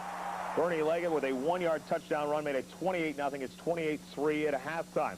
The game of the day as far as upsets go, Arkansas and Tennessee. The Razorbacks lost to the Citadel this year. And Johnny Majors, his first game on the sidelines at home, coming back from the heart surgery, and he didn't like what he saw here. Tennessee was up, but Orlando Waters, 71 yards. And watch the nice move there to get to the end zone. They missed the 2-point conversion, so they're down by a couple. But the day for Todd Wright, watch the onside kick. The ball bounces past Tennessee into Darwin Ireland's arms. The onside kick is good, and then Todd Wright converts 41 yards, his 4th field goal of the day, and Arkansas knocks off the #4 team in the nation. 25-24 is the final in the ACC. Clemson and Virginia. Some of you are seeing this here on ABC. Bobby Goodman, 4 touchdown passes in the first half. They lead it easily, 28-7. Virginia strong this year. Nebraska blows out Oklahoma State 55-0. The Huskers, 31-game unbeaten streak against Oklahoma State. Calvin Jones, 7 carries, 176 yards. Talk about getting the most out of your runs here. Oklahoma and Texas. Some of you seeing that here on ABC. Peter Gardere, 31 yards to Jason Burleson, and that's why they lead it 17-10. He has never lost to Oklahoma, has Gardere. Maryland and Georgia Tech in the ACC. The Terps are up 17-7 against the #17 team in the nation. Jermaine Lewis, 32-yard return of a blocked punt to tie that game, and now they've taken the lead. Ohio State and Illinois. The Buckeyes are reeling. They lost last week to Wisconsin. Jason Verduzco for the Illini has been struggling as well, so he did not start the game. The defense, though, gets things going here. George with the fumble. Jeff Arness in the gift, right in his arms. There's the only block he needs. Takes it 96 yards for the touchdown. Jeff Kinney, who got the start, celebrating. Eddie George fumbles again on the 1-yard line. Ricker recovers. This one sets up the drive to the winning field goal. 53 seconds left. Tim Williams misses the 44-yard attempt for the Buckeyes, and they lose for the 2nd straight week in the Big Ten, 18-16 the final. LSU and Florida. Shane Matthews coming back from a very bad game, but he had a terrific game in this one. Matthews, 23 of 35, 281 yards and 2 touchdowns, setting a new school record for touchdown passes with 58. Meanwhile, some of the action in the top 25 does not get underway until later tonight, including Auburn and Mississippi State. Mississippi State, the team that knocked off Shane Matthews. In Notre Dame, the Fighting Irish trying to bounce back from that loss to Stanford. Stanford back to the Pac-10 facing UCLA. Stanford up to number 11 right now. And the teams that are idle, Texas A&M and Boston College. Boston College next week, you can see them against Penn State here on ABC. Meanwhile, Kansas State and Kansas in that state, both these schools had things going. Kansas State gets, though, its first loss of the year, minus 56 yards rushing on the offense as Kansas wins their 4th of the year easily there. In the ALCS, it's moved from Toronto to Oakland, and the Blue Jays in the 7th inning looking to take a 2-games-to-1 lead. Right now the score is 3-2 as Roberto Alomar and Candy Maldonado have home runs for the Toronto Blue Jays. We'll take a listen to the Virginia Band as we move along right now in the Prudential Halftime Report. We'll look at some more scores on this Saturday of college football.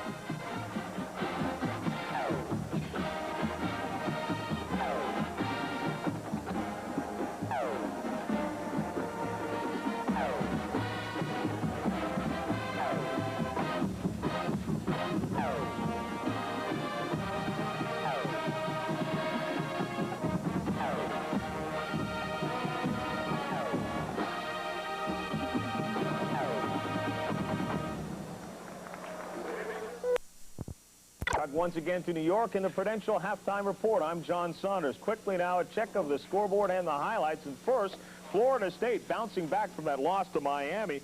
But Charlie Ward had a rough day early, so Bobby Bowden decides to go to some razzle-dazzle here. A little option play. Sean Jackson throws the pass. And Tamarick Vanover has it 47 yards to set up the Florida State touchdown. That made it 22-7, but Bowden, his kicking game is still killing him. Dan Mowry missing 2 extra points. He missed the field goal last week and now showing his frustration, but Florida State wins easily 36-13. Georgia all over Division I AA Georgia Southern 34-7. Garrison Hurst 20 carries, 173 yards and 2 touchdowns. Andre Hastings 11 touchdown catches, tying a school record held by Charles Whitmore and Bobby Walston. Rutgers and Syracuse. Marvin Graves was the story early in this game. The Orange rolling here, second play. Graves hits his tight end, Chris Gedney, who then rumbles 65 yards after a nice move there to the end zone for the touchdown. Graves also 69 yards to Qadri Ismail and 77 yards to Kerry Farrell in the first quarter. Winds up with 425 yards passing, 476 total, both Syracuse records. NC State beats up Texas Tech 48-13. Anthony Barber 189 yards rushing and 1 touchdown for the Wolfpack. A check now in the Ivy League. We'll start off with Cornell facing Harvard. Cornell gets the win 31-13. Chris Zingo of Cornell 11 tackles today, 71 in 4 games, almost 18 a game. Princeton beats Brown 28-14. Keith Elias 26 carries, 139 yards and 2 touchdowns, now with 825 yards rushing in 4 games. William and Mary beats Penn by 2, 21-19. Derek Fitzgerald, 116 yards and 3 touchdowns. Boston U, no match for Delaware, 49-14 the final. Bill Vergantino ran for a school record time, 4 touchdowns and passed for another to pace the Blue Hens. Villanova beats Connecticut, 27-20. Curtis Eller, 21 tackles and caused 2 fumbles to lead Villanova. Now look in the Mid-American Conference in Akron at Kent. Akron gets this loss 20-16 as this final. Troy Robinson, 2 rushing touchdowns to lead Kent. Central Michigan beaten by Miami of Ohio 16-13. Neil Doherty 7 yards to Dylan McCullough with 29 seconds left for that victory. Ohio U loses to Bowling Green 31-14. Zeb Jackson 15 carries, 100 yards and 1 touchdown for the Falcons. And SMU facing Rice. SMU playing without 10 players and 4 starters for the book fraud, but just the same, the guy in this story was Trevor Cobb of the Owls. Cobb, 33 carries, 210 yards, and 2 touchdowns. Now, we want to remind you that next week, it's a doubleheader, and depending on which coast you're on, we'll tell you which games you're going to see. We'll start off in the East, Boston College and Penn State, that at noon Eastern time. Then at 3:30, Alabama faces Tennessee. The doubleheader looks like this: BC and Penn State, or Auburn and Florida, while Alabama and Tennessee at 3:30, followed by Michigan and Indiana. Some of you will see that. Then on the West Coast at noon Pacific time, UCLA and Washington State. And then USC in California. That is at 3:30 Eastern time. That's a look at your doubleheader next week. More on the Prudential Halftime Report in just a moment, so stay with us. Prudential halftime report. Thanks for watching. From New York, I'm John Saunders. Right now, out to the game. Enjoy the second half.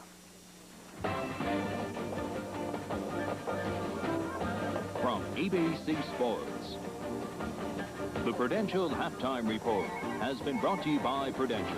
When it comes to insurance, real estate, and investments, there is one certainty: the financial strength of the Rock. The Prudential, rock solid. Back in Charlottesville, Virginia. Virginia leads Clemson 28-7 at halftime by virtue of 4 Bobby Goodman touchdown passes. We'll have more in a minute. PFA College Football, this ABC Sports exclusive. Brought to you by American Honda, who has been making quality cars in America for the past 10 years. And by Hitachi. Hitachi makes over 20,000 innovative products. Back in Charlottesville, Virginia, Mark Jones along with Tim Brandt. And it has been all Cavaliers in the first half. Terry Kirby has become the 4th player in ACC history to rush for over 3,000 yards and have 100 receptions. You see what he's done today, 90 yards. And keep in mind, Clemson has had only 2 players in the last 40-some games to go over 100 yards. Terry Kirby has 90 in the first half. He was a little shaken up towards the end of the first half. He's all right, dinged up shoulder, a little bruised knee, but he says he wants to go. He says there's a lot riding on the exposure he's getting today, and he's right. There's some ballots to be voted on.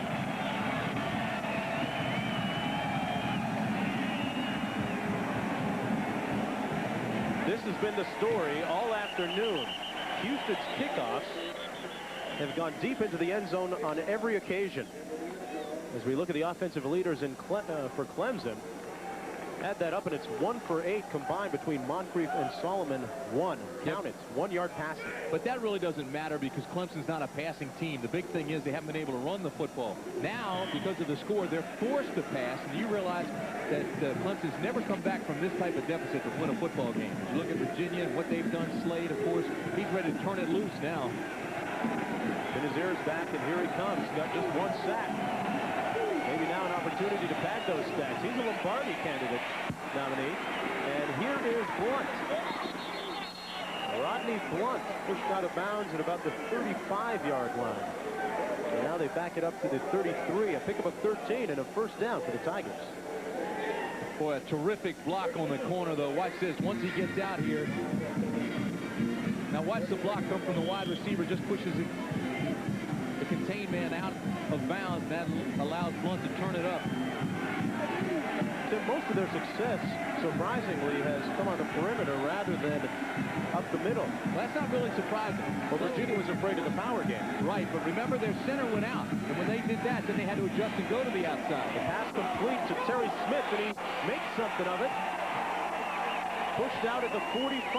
And another first down for the Tigers. A pickup of 22 for Terry Smith, the team's leading receiver.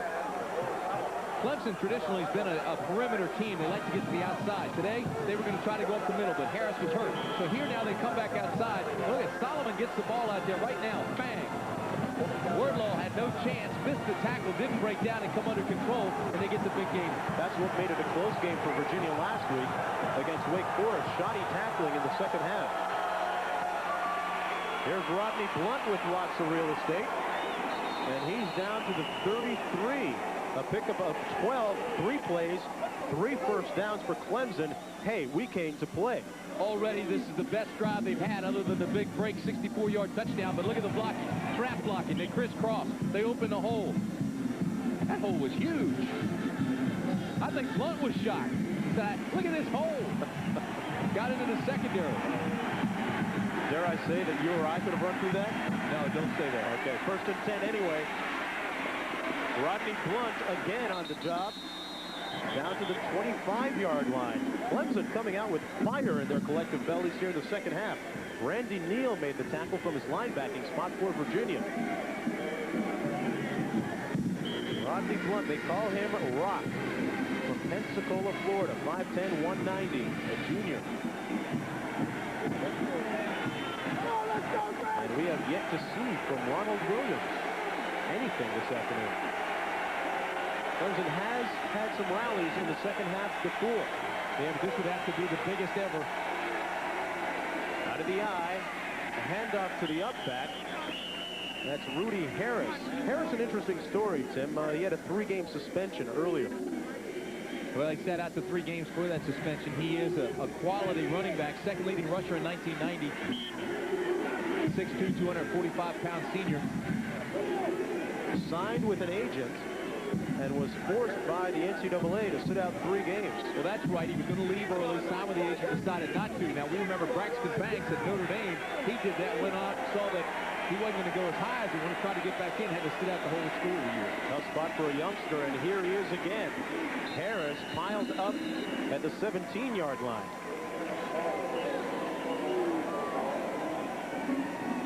So Clemson pounding away at Virginia early here in the 3rd quarter of play. P.J. Killian made the tackle. Rudy Harris last week had a couple of touchdowns in that 54-3 win over UT Chattanooga. Remember P.J. Killian's dad played at Pitt? A lot of good bloodlines in that Virginia team.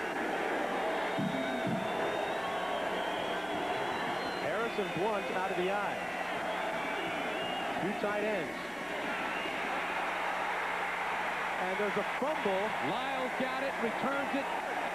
And when we brag about the lack of turnovers, they come out and they've got some big ones. That thing flew out of there. Best drive of the day. Ball pops out and Lyle picks it out in the air. If there's a look to a snake-bit coach, that was it by Ken Hatfield. See how this thing came out of there. Because it did fly. Watch Neal, number 9, just strips him, the linebacker. Just pulls his arm away. Here comes 25 Lyle, picks it off in the air just like an interception. He's got the pick. Boy, you talk about room service. That was it. Clemson with its 2nd turnover of the day. And Bobby Goodman hands it off to Terry Kirby. And just like the runs before, that one is about 8 yards long over the 25 to the 27-yard line. Came into the game averaging 150 per. Now has 98. A lot of NFL scouts here today, and Bobby Beathard is one. As you look at the Virginia offensive leaders, Bobby Beathard of the Chargers was here. We said, Bobby, who does Kirby remind you of? He said, that's a tough one. His style is so different than anybody he's seen, he can't compare him to another running back. And the running backs come out of the eye. This is Charles Way, who's stacked up right at the line of scrimmage. And to get back to that point, Tim, that you started about Barry Word, as we look at some extracurricular activity. I mean, pardon me. Our man, Kirby, he's not exactly a Barry Word either. Word had more strength and really hit you. Kirby more of a finesse guy. Well, I don't know how you can measure that. I've seen guys here today bouncing off Kirby like he's a brick wall. The guy is strong. He is big, 6'3", 220 pounds. 3rd down and 1.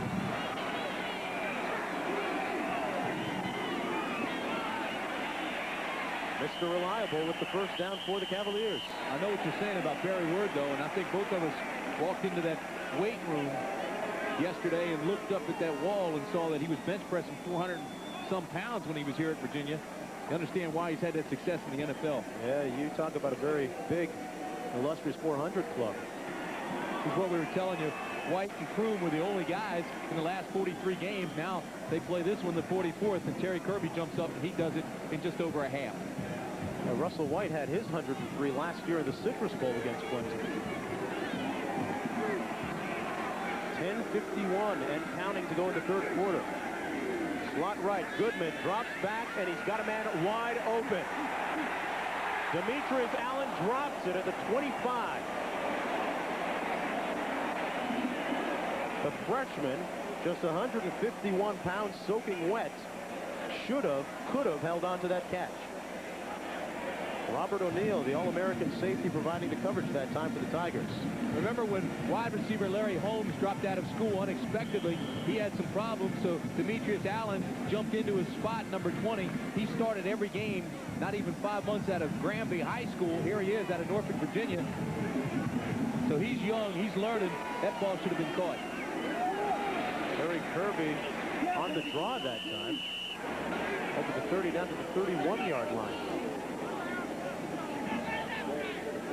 Demetrius Allen, we were sitting in that meeting yesterday, and Tom O'Brien, the offensive coordinator, kept saying, and we keep going to Petey. We keep going to Pete. And I'm thinking, who in the heck is Pete? But that's what they call Demetrius Allen. They call him Pete, Petey. Yeah, you know, in training camp, he had trouble dropping passes, and after a long while, they finally figured out that he needed contact lenses. And he had 9 receptions for 163 yards coming into this game. Plus soft lens. Goodman in and out of the arms of his tight end, Aaron Mundy. I'm not saying this is going to happen, but I can't help but think back to that huge lead that Miami had on Maryland that year when Maryland came back and beat them. They were down like 35, 40 points. Biggest comeback in NCAA. What happens when you have that lead is you get a little bit sloppy. You take that edge off. And then right now, Virginia looks like they've lost that edge a little bit. Clemson jammed the ball right down their throats, gave it back on a fumble. Now the defense holds. And their offense will get another shot. Arkle Rhodes punt to Robert O'Neill. Good field position at the 38-yard line. And that's where Solomon will take the reins. A 32-yard punt. We're going to take a break. And as we do, the historic rotunda forms one spectacular end of one of Jefferson's most inspired creations on the grounds of Virginia, the Academic Village, or the Lawn. Auburn meets Florida, or out west, UCLA takes on Washington State. It's high noon regional action next Saturday on ABC Sports. Back in Charlottesville, Mark Jones along with Tim Brandt on a beautiful sunny fall afternoon. The score, Virginia leading Clemson 28-7. And the man in the sweater and glasses, a famous last name, Jay Paterno, son of Penn State coach Joe. And Louis Solomon airs it out. He underthrows his receiver, Terry Smith, and it's incomplete. Broken up by Mike Wardlaw. You mentioned Jay Paterno. You know, we've been here so many times. You talk about famous fathers. Look at this. Bill Curry, of course, the coach down there in Kentucky, and Al Grove, coach of the Giants in Wake Forest. He's been coaching a lot of years at a lot of different places. Jesse Jackson, Youssef was the linebacker here last year and started and played well. Derek, we talked about, was a walk-on. Bob Greasy's son, Scott, Calvin Pete, Ricky, I mean, they're everywhere. There's Bill Curry sneaking away from the Wildcats for a day. A veritable who's who. Solomon on the option, pitches it to Blunt. Blunt turns the corner nicely over midfield down to the 46-yard line. Clemson still has its running game in order. A pickup of 19 yards that time. Keith Lyle finally pushed him out of bounds. Clemson has nothing to show for it so far, but they have run the ball well here in the second half. If nothing else, they're showing Ken Hatfield that they've got some back. I mean, they came in, they were beaten soundly in that first half. It's 28-7, but they aren't quitting. Coming out, they had that great first drive. Defensively, they've been sound, and here they are now, again, picking up a first down and moving on the Cavaliers. In a nutshell, Tim, this is their season. No team has ever won the ACC title with 3 losses. And with Florida State in the party this year, that won't be the case, probably. Rudy Harris crosses the 40 down to the 37. Next Saturday, ABC Sports presents a doubleheader. First, 12 noon Eastern. Boston College, Penn State, Auburn, Florida, UCLA against Washington State. And then at 3:30, it's the SEC Game of the Year, as number 4 Tennessee takes on number 6 Alabama. Tennessee upset today. A handoff to Blunt. And Blunt is tackled at about the 36-yard line by Randy Neal. Virginia now has to adjust, and I'm sure Rick Lance, the defensive coordinator, is doing just that, because this is a different offensive scheme than they were planning for. They were planning for the power game, but when Harris went out, Solomon replaced Moncrief. Now everything's changed, and they're running the option, and they're hitting the perimeters, they're hitting the corner. So when that happens, you've got to have a man on the dive man, a man take the quarterback, and a man take the pitch man. And right now, the Cavaliers have not adjusted that well. But their fans here are in love with them. 3rd and 2.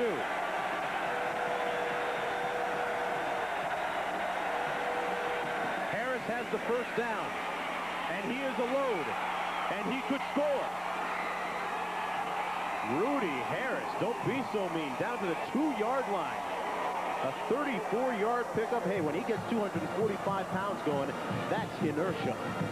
I'll never forget the 75-yard homecoming run he had against Duke 2 years ago. You get this 250 pounds rolling, and it's hard to stop. Look at him high-stepping. This is a big man. 6'2 and a half, 250 pounds. And it takes 2 or 3 guys to get him out of bounds. Well, Clemson had just 5 first downs in the first half. They have 6 already in the second half. Call in motion. Harris gets the call again. No signal as of yet. And they're going to mark it at about the 1-foot line. E.J. Killian came up to make the tackle from his linebacking position. Kenny Hatfield's still very much in this game. Looking at his Harris is down. He's not getting up as quickly. I think he might have landed on the football. The bottom line is the clock continued to roll. Finally, the officials stopped it. Now, why are we worried about the clock and it's the third quarter and it's a 28-7 ball game? Well, because right now, Clemson's got to be very aware of that clock and utilize it to the maximum from now until the end of the ball game if they've got any shot of overcoming a 21-point deficit. You know, you'll criticize Clemson, and people will criticize them for not being a good come-from-behind team because they don't pass well, but they've done it with the running game here. Good push from the offensive line, though. Trying to see who that was at the bottom of the pile, tripped him up with people sitting on top of him. Let's go back to New York now, and John Saunders with this update. Cal in Washington, and after Matt Jones with a 3-yard touchdown run made it 14-7. Lindsey Chapman fumbles the kickoff. Russell Harrison recovers. A couple of quick strikes, and Washington leads 21-7.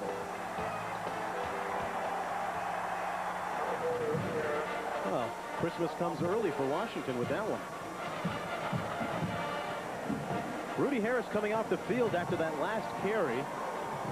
Could not make it into the end zone from the 2-yard line. Harris, though, had a big 34-yard run to set up this good field position for Clemson just moments ago. Immobilizing that arm, I can't tell if it's his hand or thumb or whether it's his shoulder, and he's just trying not to move the arm. And Solomon tries to take it himself. No signal. Boy, did not get in. Goal line defense. The front 3, front 4 loaded up, make it the front 8. They've got to try to establish a new line of scrimmage, a yard deep. Now watch the penetration of the guys on the right. See, now they want to get a yard deep, just submarine under people, then let the linebackers fill and come over top. Tim, I'm not so sure he didn't get in. He was in. He was in. He broke that imaginary plane. 3rd and goal. He was not in. Well, I don't think there's any choice right here for the coach, Ken Hatfield. Oh, it's not even a, they're not even thinking about that. They're going, and they're sending the big guy in, Harris. Hey, Rudy, don't worry about the arm. That ball's not that heavy. It'll feel better if he gets in. And here he comes. It's hammer time. Steele wins the battle on the offensive line. Again, Virginia gets a good push, and look at the linebackers, Phil. That time, it wasn't even close.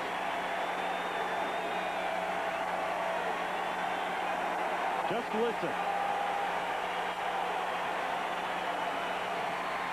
No question about it. Rudy Harris came in and got it done. And this ball game has taken on a new complexion. There is a flag, however, in the end zone. We'll wait and see what that is. Looks like some concern on the fans here at Virginia. Boy, this place got quiet. We have offsides on the defense. We'll penalize 5 yards on the kickoff. You mentioned concern. That looks like concern, and so does that.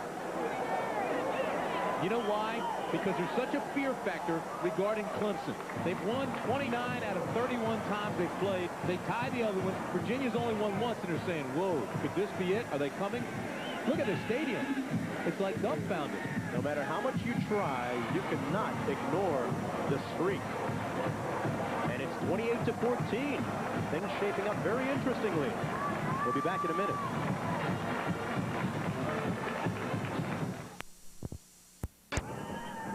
Back in 1990, Clemson came into Scott Stadium having won every game in the overall series, 29-0-0, but then Kirby and company snapped the streak for their first win ever over the Clemson Tigers. And you don't think this was a big win? Look at that. They tore the house down. Or at least the goalpost. They better start remembering that, because Virginia, after going up 28-0, since then they fumbled the kickoff, the half ran out, and they punted. No question, the momentum has swung here as Jeff Sauve kicks it off. And back deep, Kevin Brooks, Jared Washington. This is Washington at the 10. Out to the 23, a 13-yard return, and Clemson is fired up, and there's a flag down on the field. It's a late flag, too. See, again, you got to control your emotions. I don't know what this penalty is, because I didn't see an infraction. But I can tell you this, the attitude on the sidelines of Clemson has changed. They believe they're in this game now. We have a block in the back during the run back. On the receiving team, it'll be a 10-yard penalty from the spot of the foul. First down. So that'll push it back to about the 13-yard line. And now it is Virginia making the mistakes in the second half. That last scoring drive, 9 plays, 63 yards, and just 255. So they covered it in a hurry. How about this, too? Virginia's been allowing just 94 yards rushing per game. Today they've given up 221. Well, we'll see if Bobby Goodman can stem the tide here.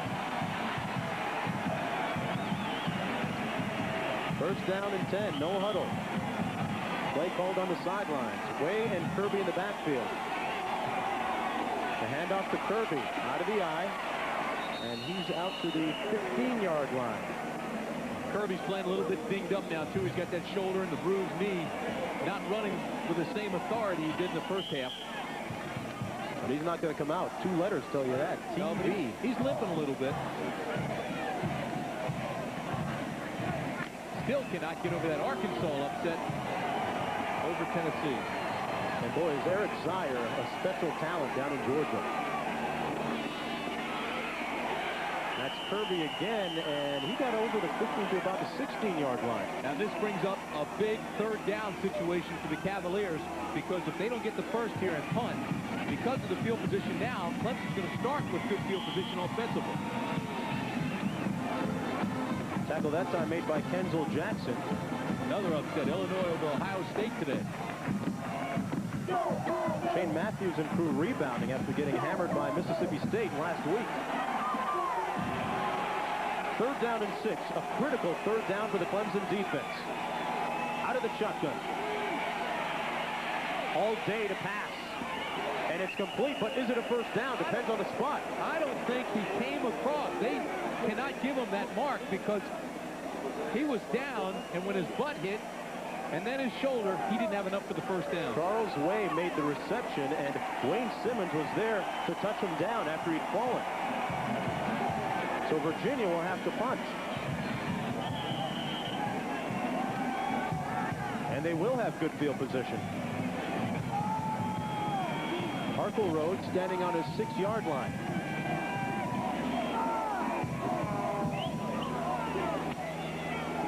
A high punt. And that's Robert O'Neill at the 37, stutter step. Tries to get outside, comes back inside, out to the 45. A 42-yard punt, 7-yard return. Clemson in this one.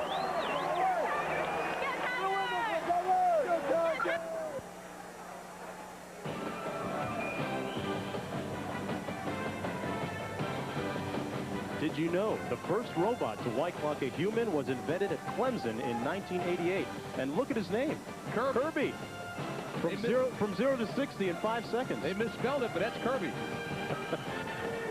Boy, he looks different today, doesn't he? Wearing 42. A little bit quicker, too. You know, since it was 28-0, Virginia's been outgained 189 yards to 33. Here's Rodney Blunt. Tries to get to the corner, turns it just a touch, trying to square those shoulders, and pushed out at the Virginia 48-yard line. Mike Wardlaw pushed him out, but not before a nice pickup by Rodney Blunt. How about this? This is what we were just talking about. Completely different second half than we saw in the first half. Again, Clemson's still going to the wide side of the field, though. Set up with two tight ends, backs in the eye. Solomon keeps it himself on the option. And you know what, Tim? I've really been impressed with his ball handling. Not only that, but you know what's happened, and we just said it. They continue to go to the wide side of the field, but now they're changing up their tendencies. This time they go back to the short side. Watch this. Now the wide side's over here, but they go back to the short side, away from where Virginia's expecting them. Great fake into the line, and again, what that does, takes the guy in that's supposed to take the quarterback. He breaks outside in a big gainer. Solomon gaining 81 yards so far this afternoon on 9 carries.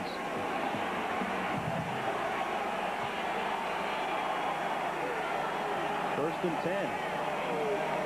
Anxiety written on the faces of many people here at Virginia cheering for the Cavaliers. This one is complete to Terry Smith, and it hung up there for what seemed like an eternity, Tim.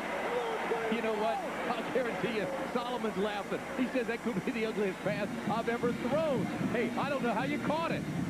A pickup of 14 yards, though. Look at this thing. It just sails on it. It's a dead duck. And then he goes up, and Terry Smith reads it and says, I'm going to get this thing anyway. Extends himself, gets it at his highest point, and pulls it down. That's when the quarterback walks over and says, hey, thanks. I don't believe you caught that. Louis Solomon has been living right. First and 10.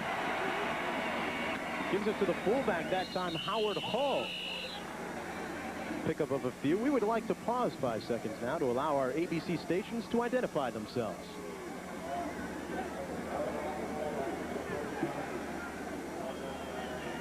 Mark Jones, Tim Brandt, that little one, and a good ball game, 28-14. This stadium is starting to sound like the library. It's quiet in here.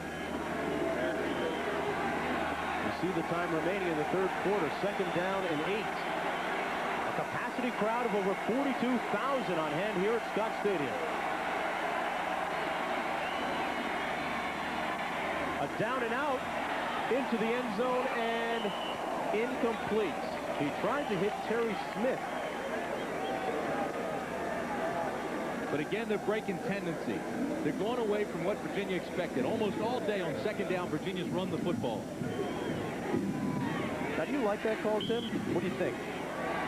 Sure, why not? You're down 28-14. You've got your kids believing again. Go for the green. There's Sandra Welsh. She's concerned too. George Welsh's wife. She's hiding down the end of the stadium. Yeah, she wore a bigger smile in the first half.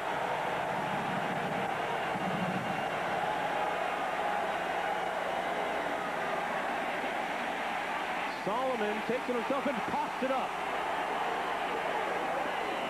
Tolliver recovers it, and Virginia has it back. Wow, does that one sting? Now, hold on. Are they saying the ground caused the fumble and that there was no fumble? Watch this. Let's see if he hits or if that ball's loose before he hits the ground. Again, he looks at one receiver, sees the opening, and pulls it down. Watch. His knee's down. His knee's down. He was down before the ball was loose. Crowd here doesn't like it. I'm not so sure that thing wasn't loose before his knee hit. Well, we'll take another look at it when we can, but right now, Clemson's going to try to put 3 more on the board. Nelson Welch in to attempt a field goal from 37 yards out. He's 8 of 10 on the season.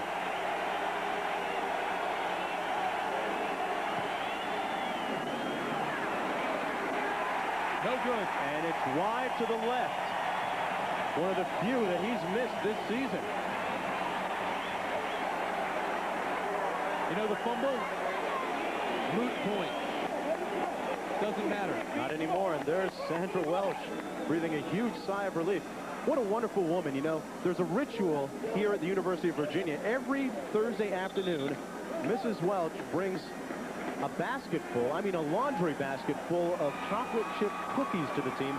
And you should have seen them sprint off the field to get some of those. I stuck my hand in there, Tim, almost had it bitten off. First down and 10.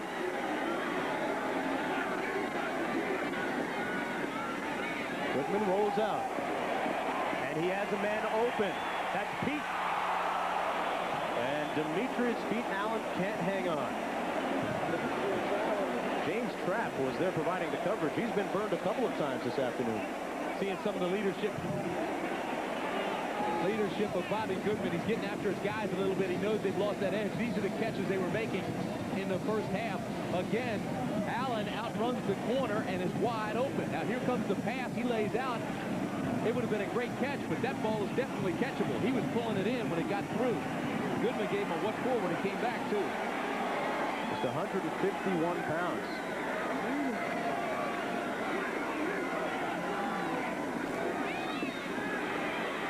Terry Kirby tiptoeing out over the 20 to 23-yard line. Monday from the nation's capital. An AFC-NFC battle between Denver and Washington. Mark Rippon of the Redskins against John Elway of the Denver Broncos. We told you Kirby had 90 yards in the first half. In the second half, 6 carries for just 20 yards. They put the clamps on him a little bit, answering the challenge of Kenny Hatfield and Ron Dickerson, the defensive coordinator for Clemson. 3rd down and 7. Clemson needs a stop. And they should have had an interception. That was Eric Jeter, who could have caught that one, and what a lift that would have been. But still, they stop him. Now Virginia has to punt, and once again, Clemson's going to get good field position. Goodman for 1 for his last 6. This one wasn't even close, and probably should have been picked. The thing that's troubling, though, if you're Clemson, is that you've been in Virginia territory twice now. 2 times, actually, when you haven't been able to cash in. The last one coming on that missed field goal attempt. There's Harpo Road. High punt. To the 33, Robert O'Neill. And he breaks through. There's a flag back at midfield, and O'Neill is pushed out of bounds at the 46-yard line. Illegal block. They're going to bring it back, but still, Clemson will have pretty decent field position, but certainly not what they would have had without the flag. 43-yard punt and a 28-yard return if it stands. See, these are backbreakers. When you have a 28-yard return called back because of a bad block, that kills you. We have a block in the back above the waist. During the run back, it was after change of possession. 10-yard penalty. We see so much of that, Tim, in college football.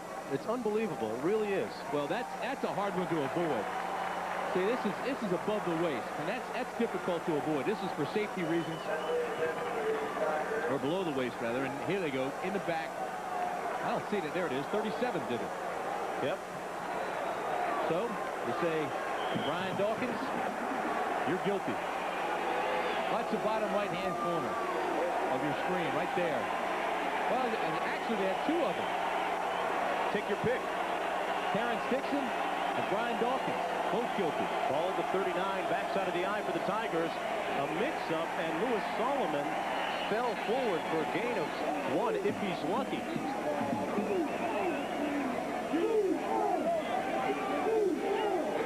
It has been a completely different second half for the Clemson Tigers. 164 in the second half already. And we haven't played an entire quarter yet. No, but again, now you're starting to feel back the change back the other way, almost like a pendulum. Right now, you've had that bad block, negated a 28-yard return, and a broken play. Offensively, they need something big to happen. Positive. That's in the eye and slot left. Solomon with a quick out 3-step drop, and it is complete to the far sideline. That's Larry Ryans, 6 foot, 184-pound senior from Greenwood, South Carolina. You know what we have not seen this game that was big last week in the big 54-point win over University of Tennessee Chattanooga is the reverse with Ryans right there. He had 2 reverses for 77 yards, and we haven't seen that in this game, although I suspect some point we will. Wouldn't be a bad time for it right here.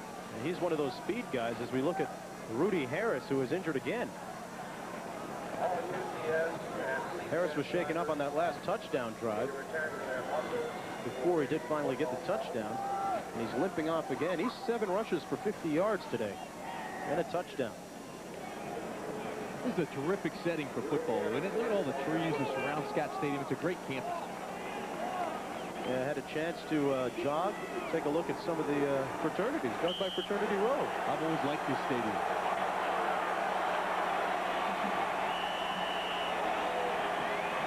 Third down and 2, and a timeout and a whistle down on the field.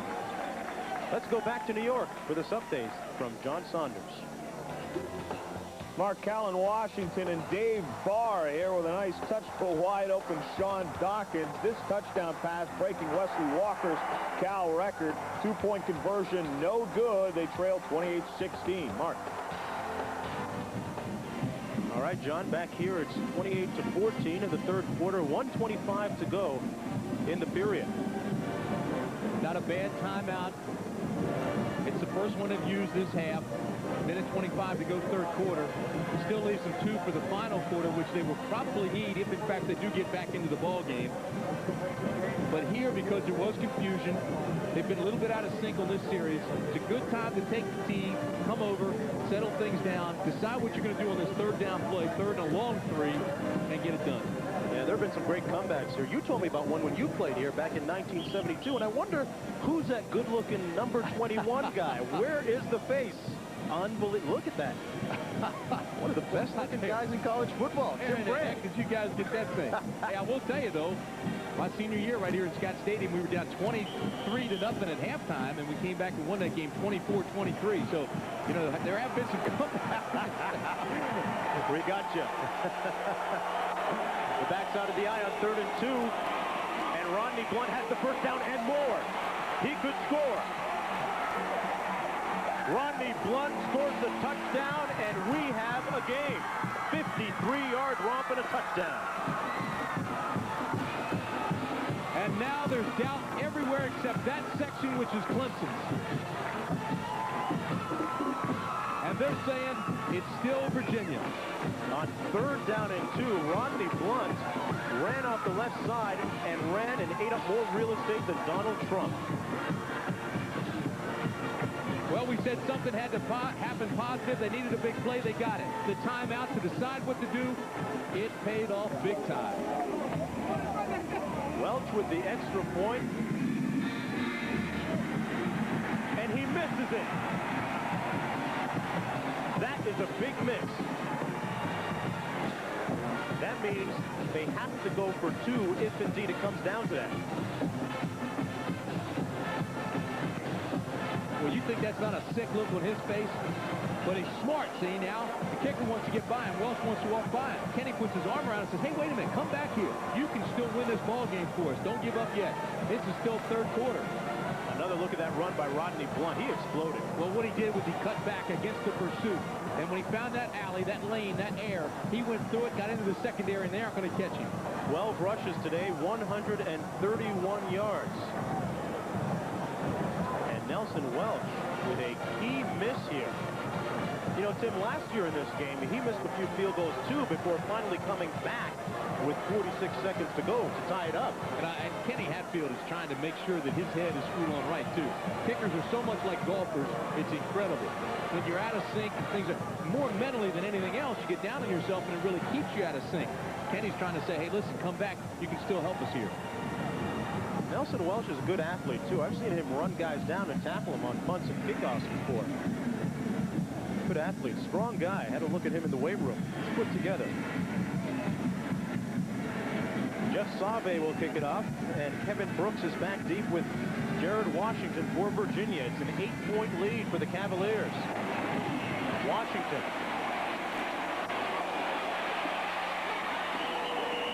Pretty nice return out to the 33-yard line, and more trash talking from the sidelines.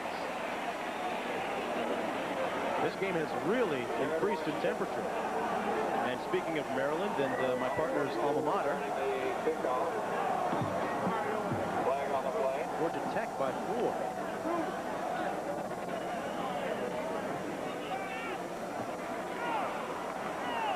Next week, speaking of Duke, they are Clemson's opponent. We have a block in the back on the receiving team. It's a 10-yard penalty from the spot of the foul. Again. Block in the back. You think that hasn't become a point of emphasis for these guys? We told you the umpire today is Judge Wampler. He's taking it to court and convicting. So they push it back to the 19-yard line. Going to go back to what worked for him early on. No huddle. Goodman's 10 for 19 now, but he's just 1 for his last 6 passes. And they hand it off to the good hands man, Terry Kirby, who's over the 20 to the 23-yard line. Don't get down on Terry Kirby, though. 90 first-half yards and broke some big ones. What he does best is everything together. He can receive, he can run, and right now, rather than being the thoroughbred, he's being the plow horse. They're asking him just to ground that thing up the middle and get some tough yardage, and that's what he's trying to do. 23 rushes, 113 yards for that man. So he's already 3 carries over his average. Coming off of back-to-back career weeks. He got hit hard that time at the 24-yard line. They're starting to key in on him just a touch. He is taking some pounding. I'll tell you, both the linebackers on the outside for Clemson, Shepard and Simmons, they know the difference between come here and sick 'em. Now watch this. Here comes Kirby. Here come the linebackers. Pow! Put him on his back. When you can do that to a ball carrier, you're delivering some power. And there was a lot of it on that Clemson defense.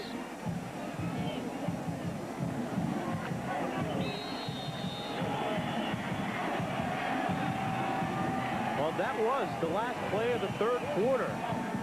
It's an 8-point Virginia lead, and we'll return with more action between Clemson and Virginia after this message and a word from our ABC stations.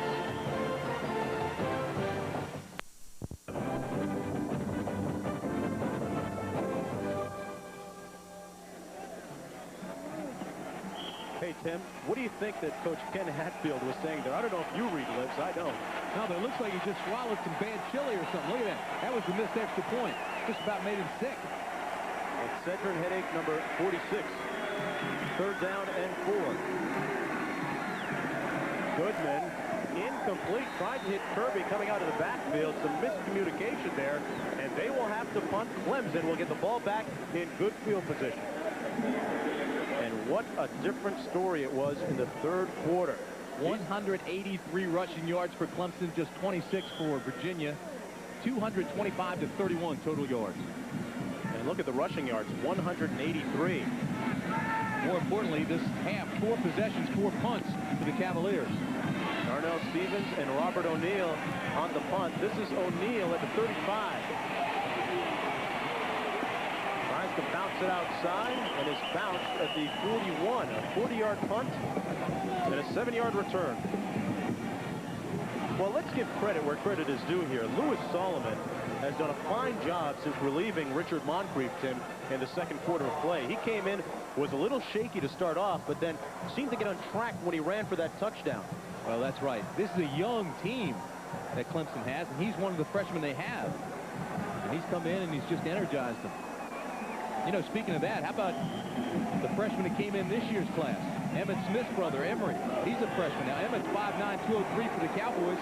Emery 6'1", 242. First down and 10 at the 41. The handoff to the fullback. Howard Hall pounds it down to the 46-yard line of Virginia. Hey, they're putting some muscle behind their hustle now. Carl Smith made the tackle from his free safety spot, a pickup of 13 yards and a first down. Virginia continues to have trouble with the triple option. This time they give it straight to the fullback. A lot of good blocks up front. Seegers, Hall, Nelson, Fortner, Lejeune, they're all doing a great job up front, and the option is definitely causing some read problems for the defense.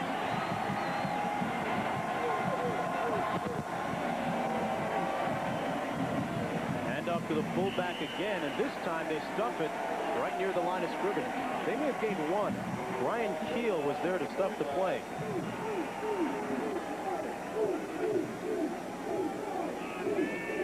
Virginia's rushing defense this year has been outstanding.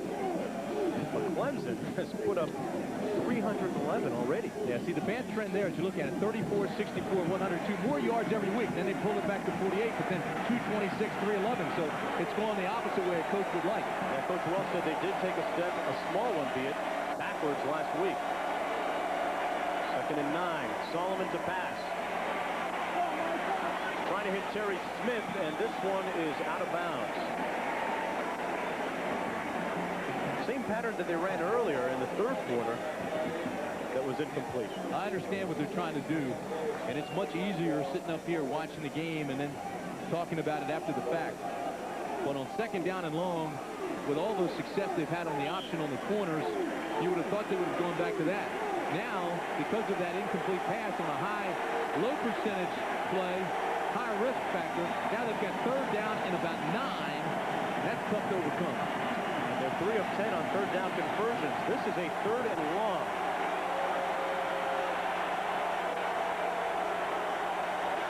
It's loud. In the gut of the fullback, and he'll be about 4 yards short of the first down. Chris Slade made the tackle. Well, Slade's been relatively quiet here in the second half. Well, because they haven't passed that much, it's not really a passing team, and he's a pass rush specialist. But he's a solid guy. Against the run, he's solid. You just keep an eye on him. You'll see him. He's around the football almost every time. Has 1 sack today, has 11 coming into the game. Now, Kenny Hatfield is calling his team over. And I guarantee you the players are saying, hey, we want to go for the first here, coach. It's 4th down and 5. Again, it's not a high percentage play. You don't want to do that. But I will tell you this. What would be high percentage is to come out in a punt formation and run a fake punt because you're in their territory. So even if you fail, you've got them backed up to the 35 or 40-yard line. And defense has been solid this half. Tim, a great place to fake a punt? That's what I just said, yeah. Oh, yeah. Well, next Saturday, ABC Sports presents a doubleheader first at 12 noon Eastern. Penn State hosts Boston College, or Auburn meets Florida at 12 noon Pacific. UCLA tackles Washington State. Then at 3:30, it's the SEC Game of the Year as Tennessee takes on Alabama. The Midwest third-ranked Michigan battles Indiana, or at 3:30 Pacific, Cal invades USC. Check for the game on your ABC station and for the other available games on pay-per-view. Not a bad deal for $9 a change. Pretty good streak there for Doc, huh? Old Doc's had 369 straight games with Clemson.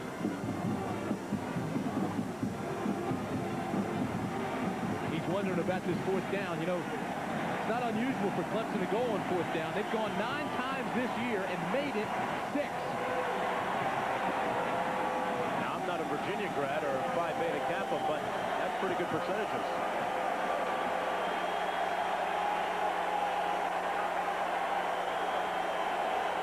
Just trying to draw them off sides. Yeah, they're not going to snap this. Almost had them. 4 on the play clock. Now Virginia knows what they're doing. And they'll take the delay of game penalty.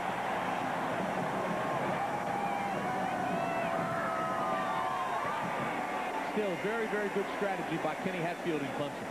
And excellent discipline by UVA. We have delay on the kicking team. And in comes Nelson Welch, the punter. Watch the right hand of your screen. See that? Cavaliers almost jumped. They almost had the penalty they set out for.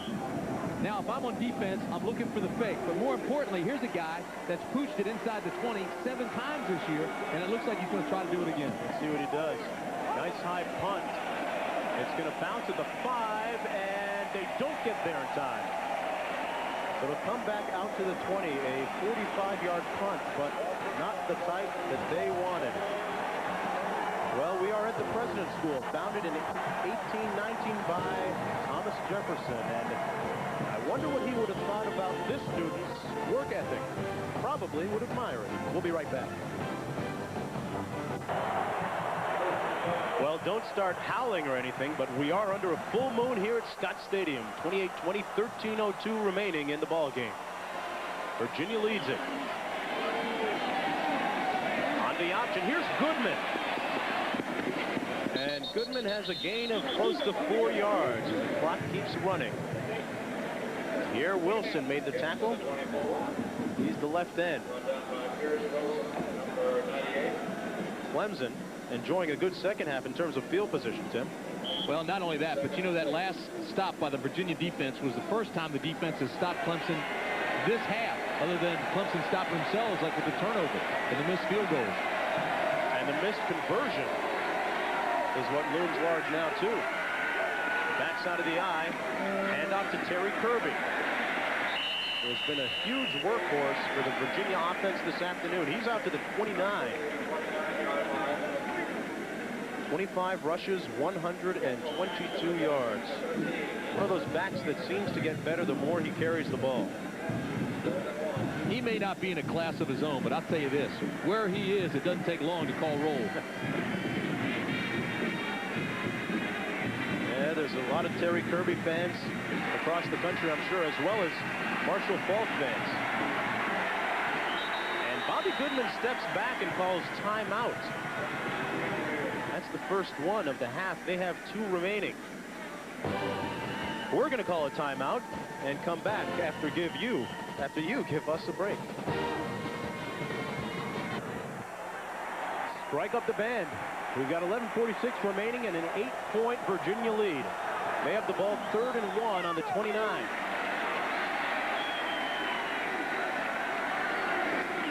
Goodman on the option, and I don't think he got the first down. How about that? Do you realize Goodman had as many touchdowns in the first half as he has yards this half? 4. A great surge that time by the Clemson defense. Pierre Wilson led the charge. That poor girl didn't know whether to laugh or cry. I think they're in shock here at Scott Stadium.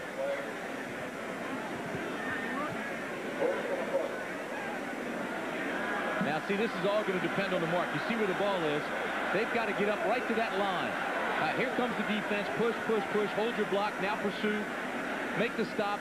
Where's the forward progress? Does he get across that line? And then the fill, and they take him down. He didn't make it. Well, Wayne Simmons was there, and Wilson. But they're going to measure anyway.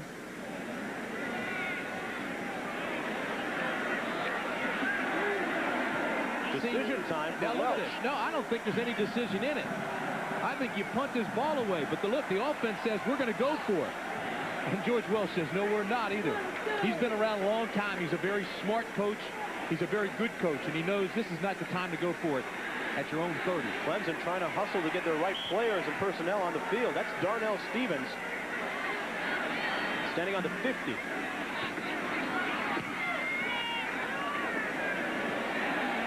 Stevens will return it. And he's tackled at the 43-yard line, but Clemson in primetime field position after that 33-yard punt and 5-yard return. There's Moncrief. He started the game. Richard Moncrief, he came out, gave way to Louis Solomon, and Solomon has ignited this Clemson team.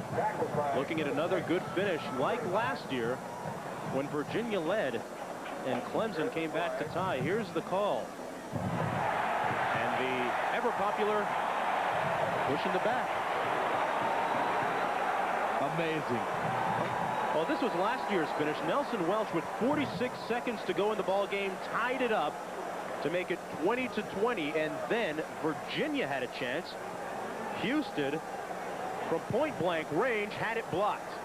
That would have won the game, but instead, it ends in a 20-20 draw. That kick looked like the patented Florida State field goal.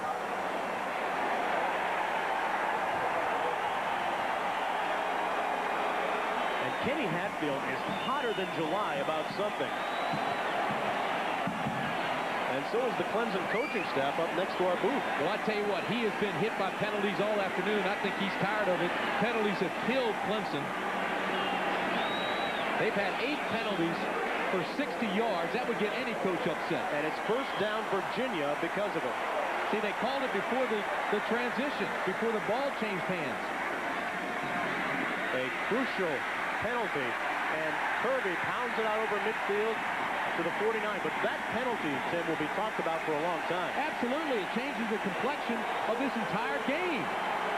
See, where Clemson had it with good field position and all the momentum, now they give it back.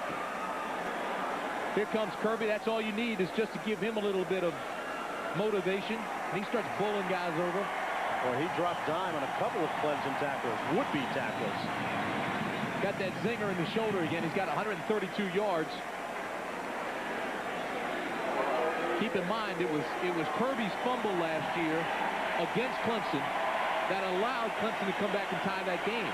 Virginia had it, and they were running the clock out. Kirby put it on the ground, and it cost him. Guarantee you that's going through his mind. And this injury here, I'd be shocked if it kept him out. Yeah, he's been dinged a couple of times. First and 10, the ball on the 50-yard line, right at midfield. Jared Washington is the deep back. He takes Kirby's place, and he takes the handoff. And he takes a hit after a gain of about 1. Well, Kenny Hatfield has to be thinking there is no justice. He got robbed in the first half of that catch that they ruled a no catch on the sideline, and then that penalty was huge. I'm still not sure they gave a positive explanation about it. I mean, they gave the block in the back. That's the only signal we saw.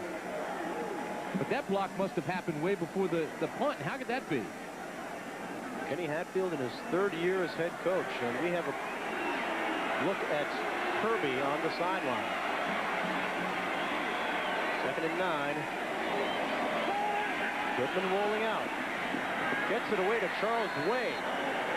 And Way is rocked at the 45-yard line by Darnell Stevens.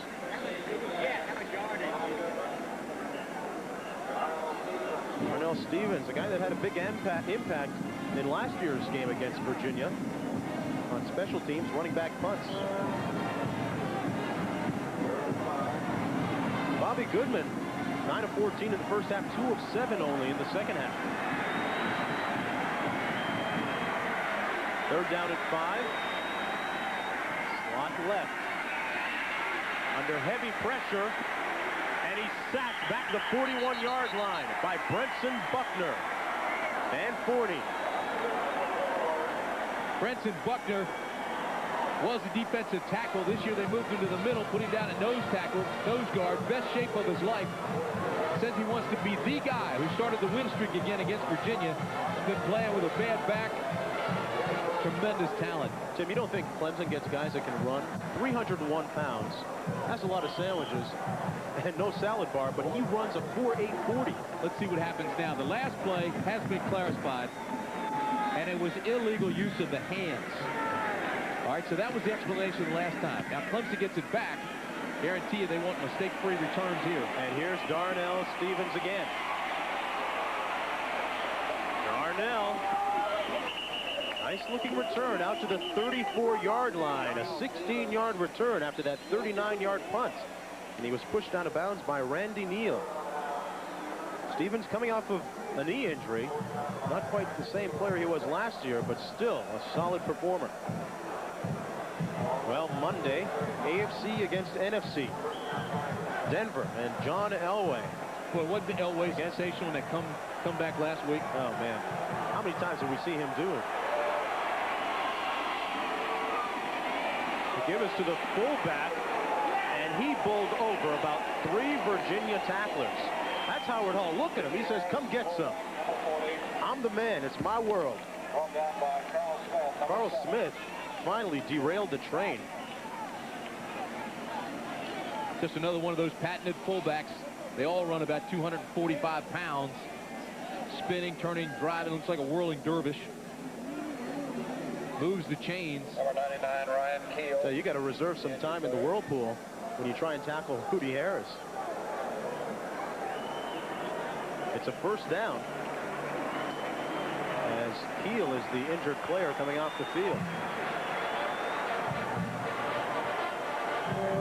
The ball is at the Clemson 45, 8:46 to play. Battle between 2 of the best in the Atlantic Coast Conference. Terry Kirby still a little woozy on the sidelines. This is the 13th 100-yard game of Kirby's career. The toss this time to Blunt. And Blunt has stopped up after a gain of about 2.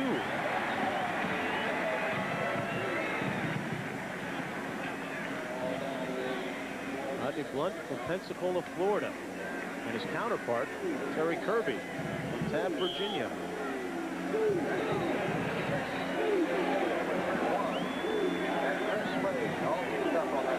This is what we were talking about earlier.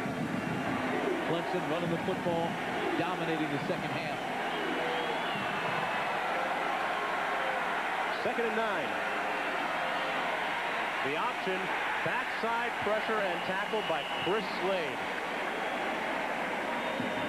All day long, Clemson has run away from Slade, and it's almost as if he said, I've had enough. You talk about speed from a guy that big, 6'5", 235, came all the way across the field. Now the option goes away from him. Watch out to the left hand of your screen. Here comes 85. Chris Slade chasing down Solomon, who's only 5'10", 168, and a scooter. A critical 3rd and 5 now for Clemson.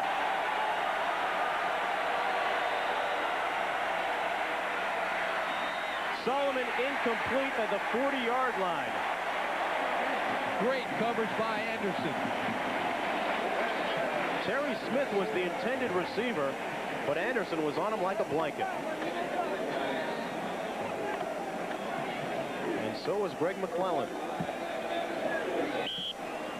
Kenny Hatfield again thinking about it, looking at the clock, 7:10 remaining. Well, I don't know. It's still too early to go for it in this situation, but he's going. That's what he's doing. I don't agree with this call at all. With 7 minutes left in the game, the way your defense has been dominating. They've got 5 to go. Solomon is going to try and do it himself. And he'll get there. Louis Solomon, the redshirt freshman, with a clutch play right there, flushed out of the pocket.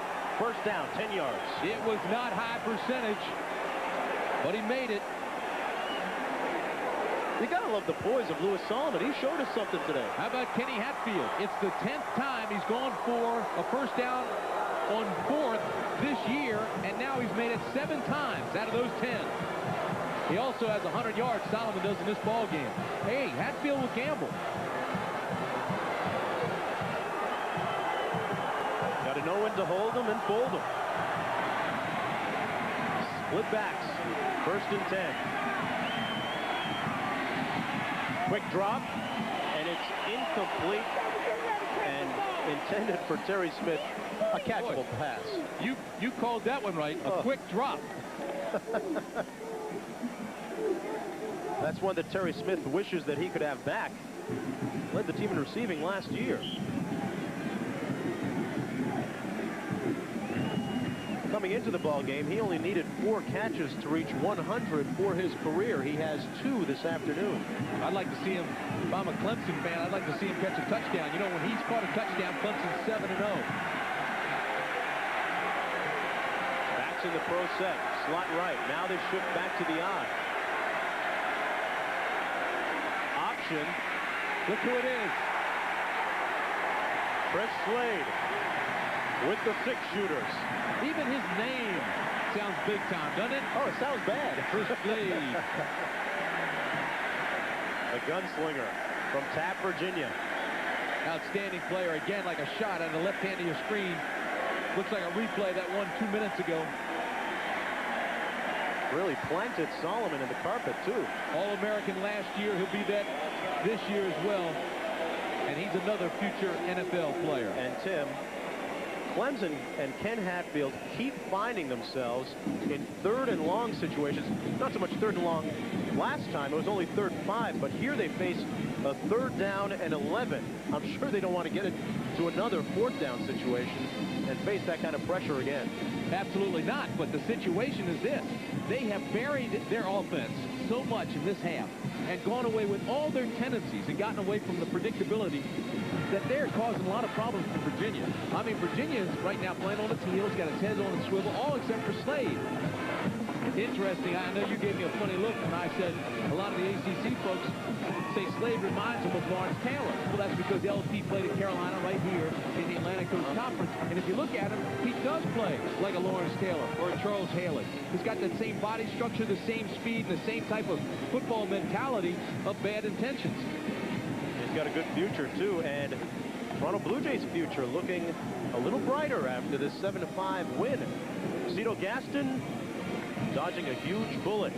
And Juan Guzman was the starting pitcher today. He has been red hot down the stretch, coming off of that shoulder injury.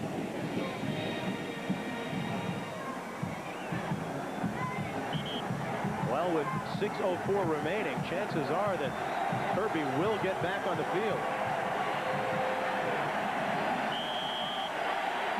Third down, 11.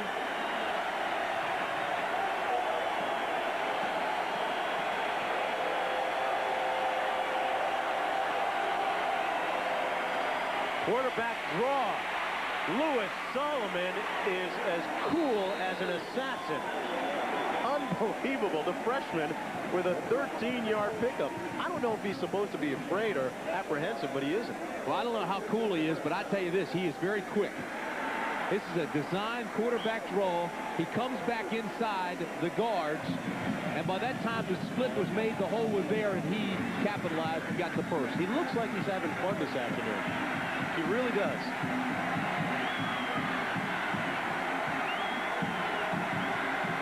Two tight ends. They give it to the fullback, and he's got some room. Pushed out of bounds at the 1-yard line, and touchdown. They call it a touchdown. Rudy Harris hits Paters.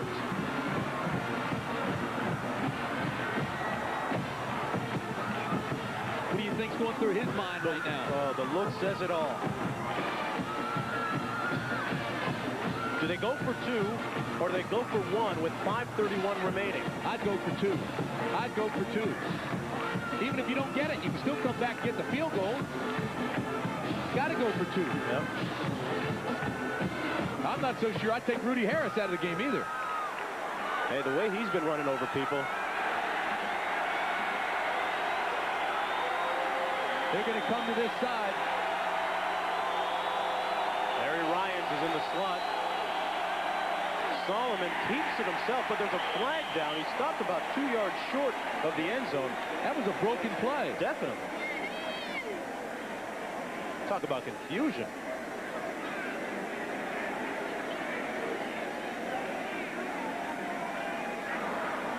We have a dead ball foul. False start on the offense. We'll run the play again. All right, so that's a break. That's a break for Clemson. See, it was a dead ball foul. Had that thing been thrown when it was a live ball, Virginia would just decline it, and they'd still have the lead, 28-26.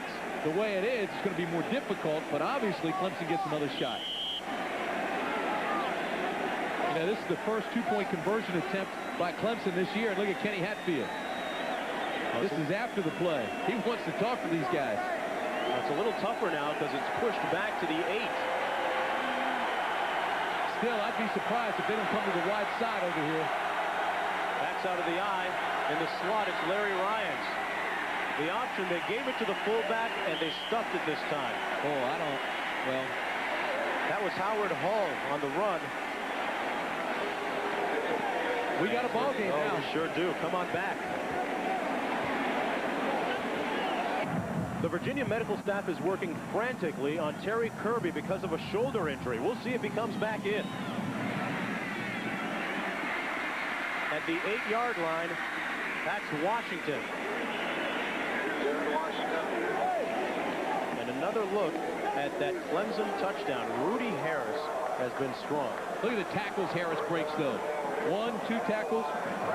Then he just outruns the secondary for a man that size. Now, there was question about whether he got in or not. Watch his feet. His foot's in.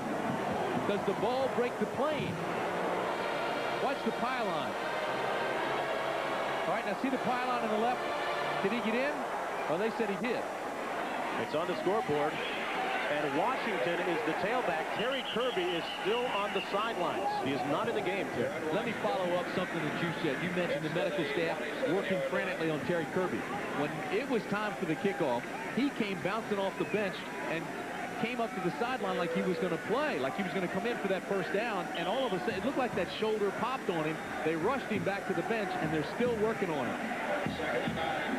Right now, Charles Way, the fullback, checks out. And Virginia sets up with Tyrone Davis, slot right. Got those shoulder pads and jersey off. Goodman back to pass. He puts it up for Davis. And what a grab. Complete at the 45. A 28-yard pickup and a big first down for the Cavaliers. Tyrone Davis works in between the zone. Now watch this. Gets by the cornerback. The safety hadn't come over yet, and Goodman puts it right between the two of them. Well thrown ball. Fine catch. Tyrone Davis, Tim, 3 receptions for 98 yards. And 2 touchdowns. That's come out in the offset eye this time. Handoff is to Washington. 4:35 and ticking.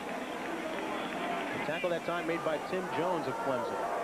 28-26, Virginia. Kirby out of the game. Shoulder pads all taped up. 4:20 still left in the game. Plenty of time. Clemson with no timeouts left. Virginia with 2. So obviously the advantage right now, even without Kirby, belongs to the Cavaliers. Backs in the offset eye again. Play action by Goodman over the middle, and he had Tyrone Davis and overthrew him. He was open on the post. Boy, he was locked in man-to-man coverage with Jeter, and he had Jeter beaten. He knows it, too. The Cavaliers have not scored in the second half. They led 28-0. It's now 28-26. Give the big guys some credit up front. Could be the best offensive line Virginia's ever had. They gave him great protection. Goodman, maybe the adrenaline pumping a little too much, a little too strong with the pass. They've got 3 wide receivers in. Big third down play here. Out of the shotgun. Goodman drills it, and he's picked off. Darnell Stevens.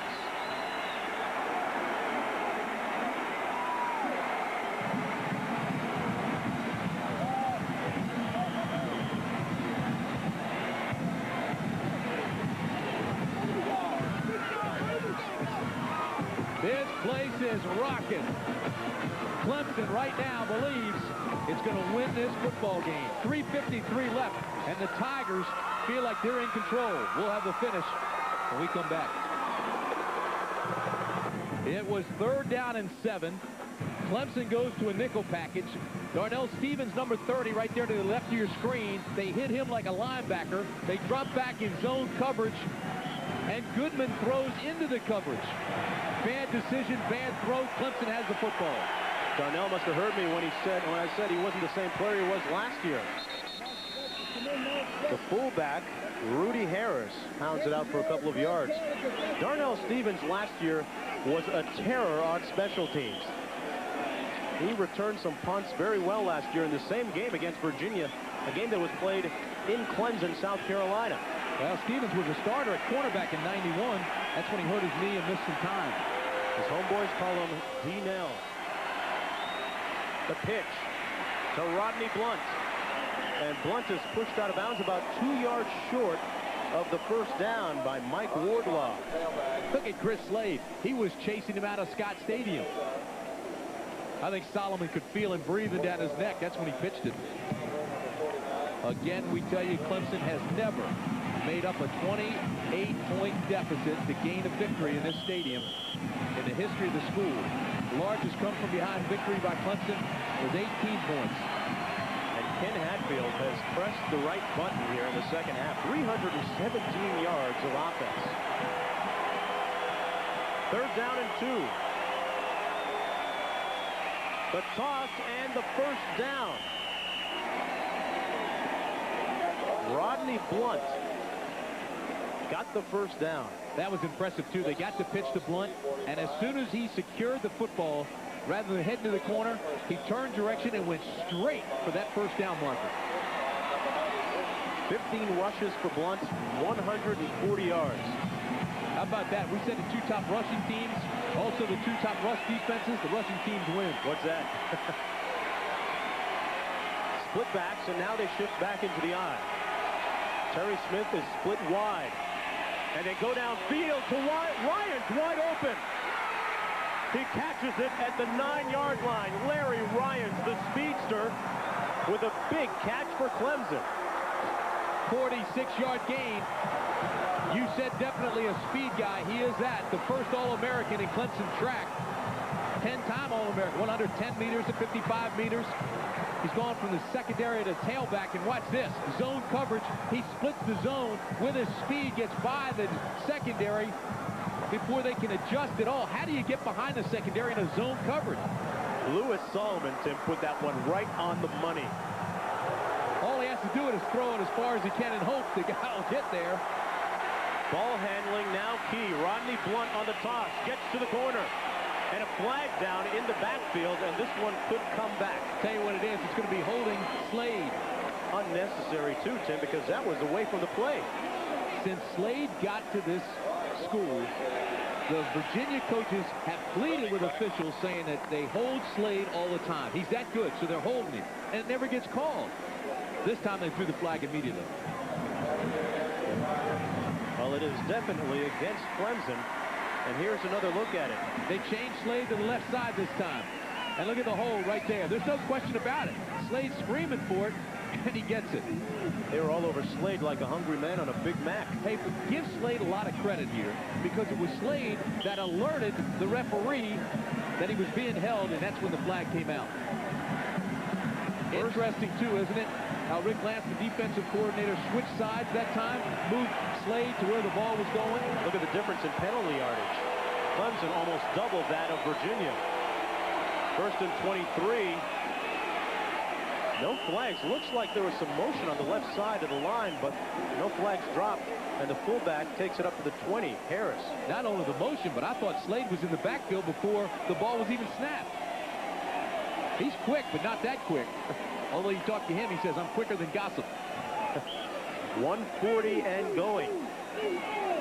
And what is going through the mind of Nelson Welsh right now? As we approach 130, he missed an extra point earlier. And he missed a field goal, too.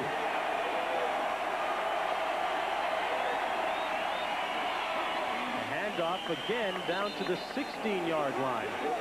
Clock continues to move. You see it, 1:14-13 to go.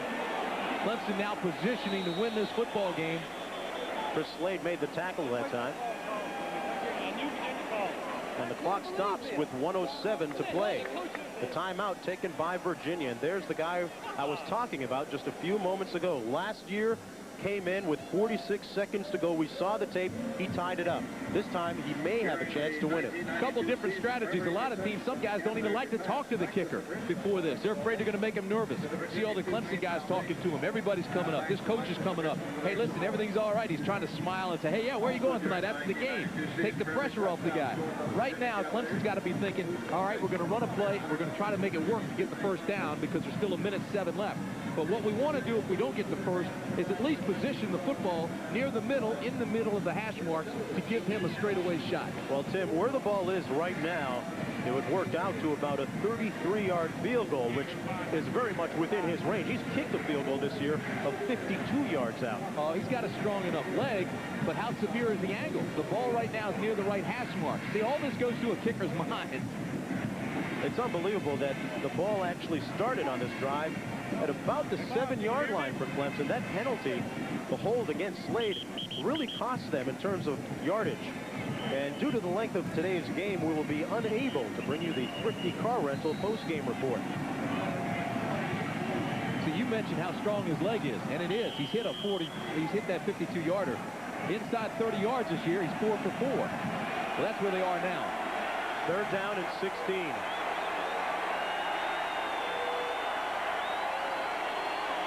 And they hand it off to the fullback again. All right, and see what they did? Play. They came over. They wanted to get closer to the middle. They tried to come to this left side. They got a yard or two back closer to the middle, but they still didn't get it perfect. But it's in a lot better position than it was for Welch. The tackle, by the way, made by the way, Chris Slade on that last play. All right, Welch has to put his failures down earlier in the ballgame. Just has to completely put those out of his mind. He's got to give himself a checkup from the neck up and get rid of that stinking thinking. He's got to think positively now that he's going to put this thing through. Well, this one will come from 32 yards out. This year, between 30 and 39 yards, Welch has been fairly accurate. Well, not so much. He is 0 for 3. Well, wait a minute now. We said 4 for 4 at inside the 30. All right, now, between 30 and 39, that's where he's 0 for 3. And then you get back out longer than that, and he's confident again. Inside the mind of a kicker, huh? You do have to be a different sort to be a place kicker.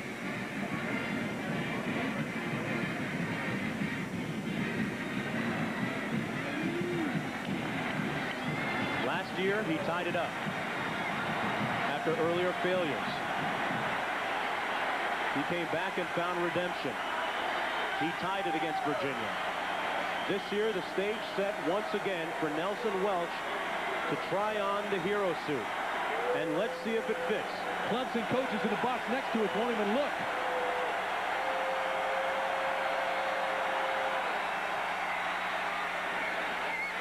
He's good. Nelson Welch nails it from 32 yards out, and Clemson is 55 seconds away from the best comeback in school history. Still time left for the Cavaliers now. 55 seconds. We saw this 2 years ago. Virginia was number 1. Georgia Tech came in here, and in the last 55 seconds took it the distance of the field and pulled that one out. Now it's got to be the Cavaliers. They've got to think positively. They've got to utilize this clock. 55 seconds is a lot of time in the hurry-up offense. And another look at this one. Welch knew this was good as soon as he kicked it. Well, not that much room to spare. Did have a hook reaction. See, now as soon as he kicked it, he knew it was through. Watch Kenny Hatfield. You think he hadn't been playing head games with his kicker the whole game? You know, we saw him pull aside Nelson Welch after he missed the extra point and have a little discussion with him. Maybe, maybe not. Maybe it helped. Whatever the case, Clemson with a 1-point lead and 55 seconds remaining. And in a big end, Virginia without their star tailback, Terry Kirby. There's Terry Kirby right there. We were looking on the bench. We couldn't find him. He's all wrapped up now. He's got the towel around him. Not exactly where he wanted to be in a game like this. Tight fit situation. That's his kind of game. George Welch's 5-0 season so far, a perfect season. Staring 5-1 in the face. And he squibs it down to the 20. Charles Way, the fullback, smartly runs out of bounds at the 27-yard line to stop the clock with 52 seconds to go.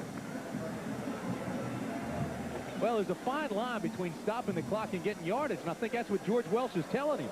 Hey, you had another 10 to 15 yards you could have gotten before running out of bounds. So I don't think it was a smart play at all. As a matter of fact, I think he could have gotten that yardage, then gotten out of bounds, and Virginia would have been in better shape.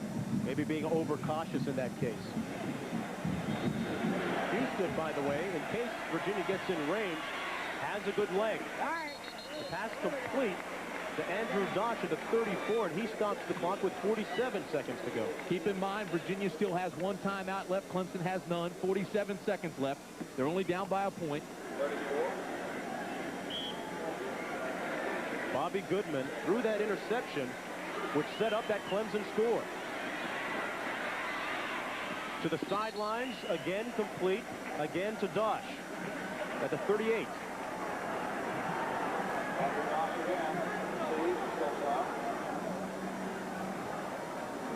If Clemson should hang on, this will be the largest comeback in school history.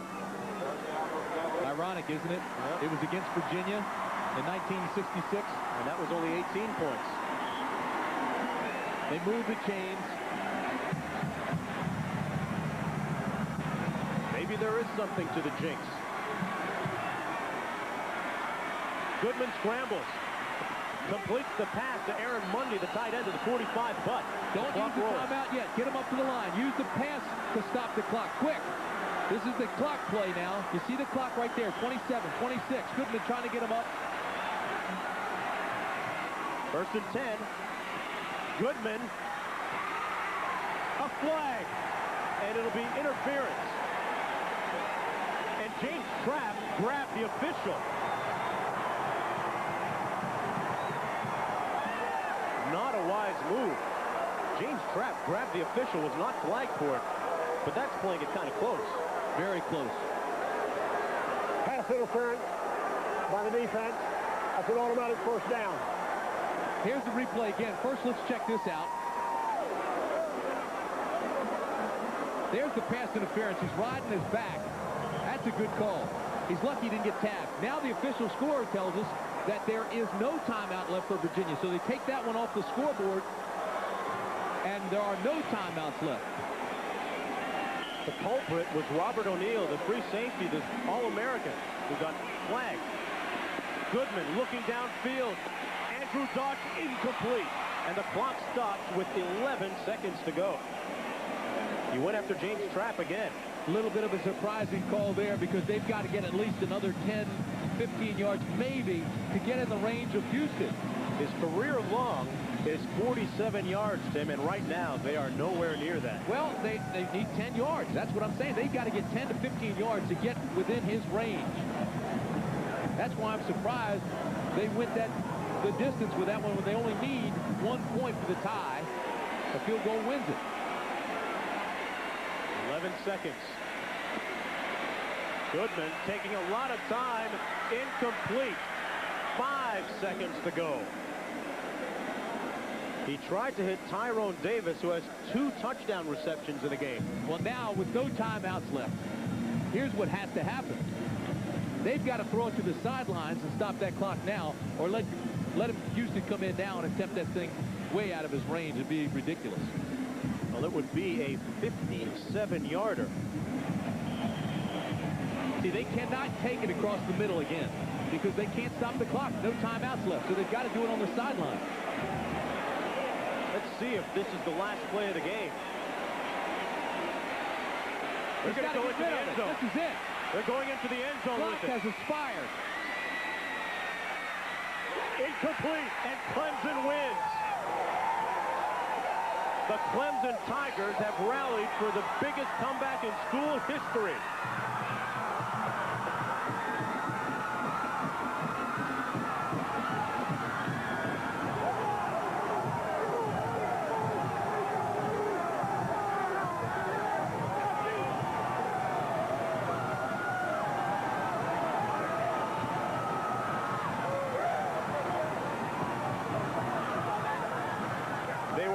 Critical list at halftime, trailing 28-0, and win it 29-28. Louis Solomon at quarterback led them there. They had 11 seconds when this play started, rolled left, waited for it to develop forever, and they just decided we're going to go for it on one play. That's it. How close was it? Not very. Never had a shot. Closer to being picked off than it was to being a reception. And Nelson Welsh, 2 years in a row, plays the hero for Clemson. What a great job by Lance Easton, the holder for the place kicker, to get that ball down, turn the laces, give Welsh a shot. The Chevrolet most valuable players in the game are, no question, Louis Solomon from Clemson.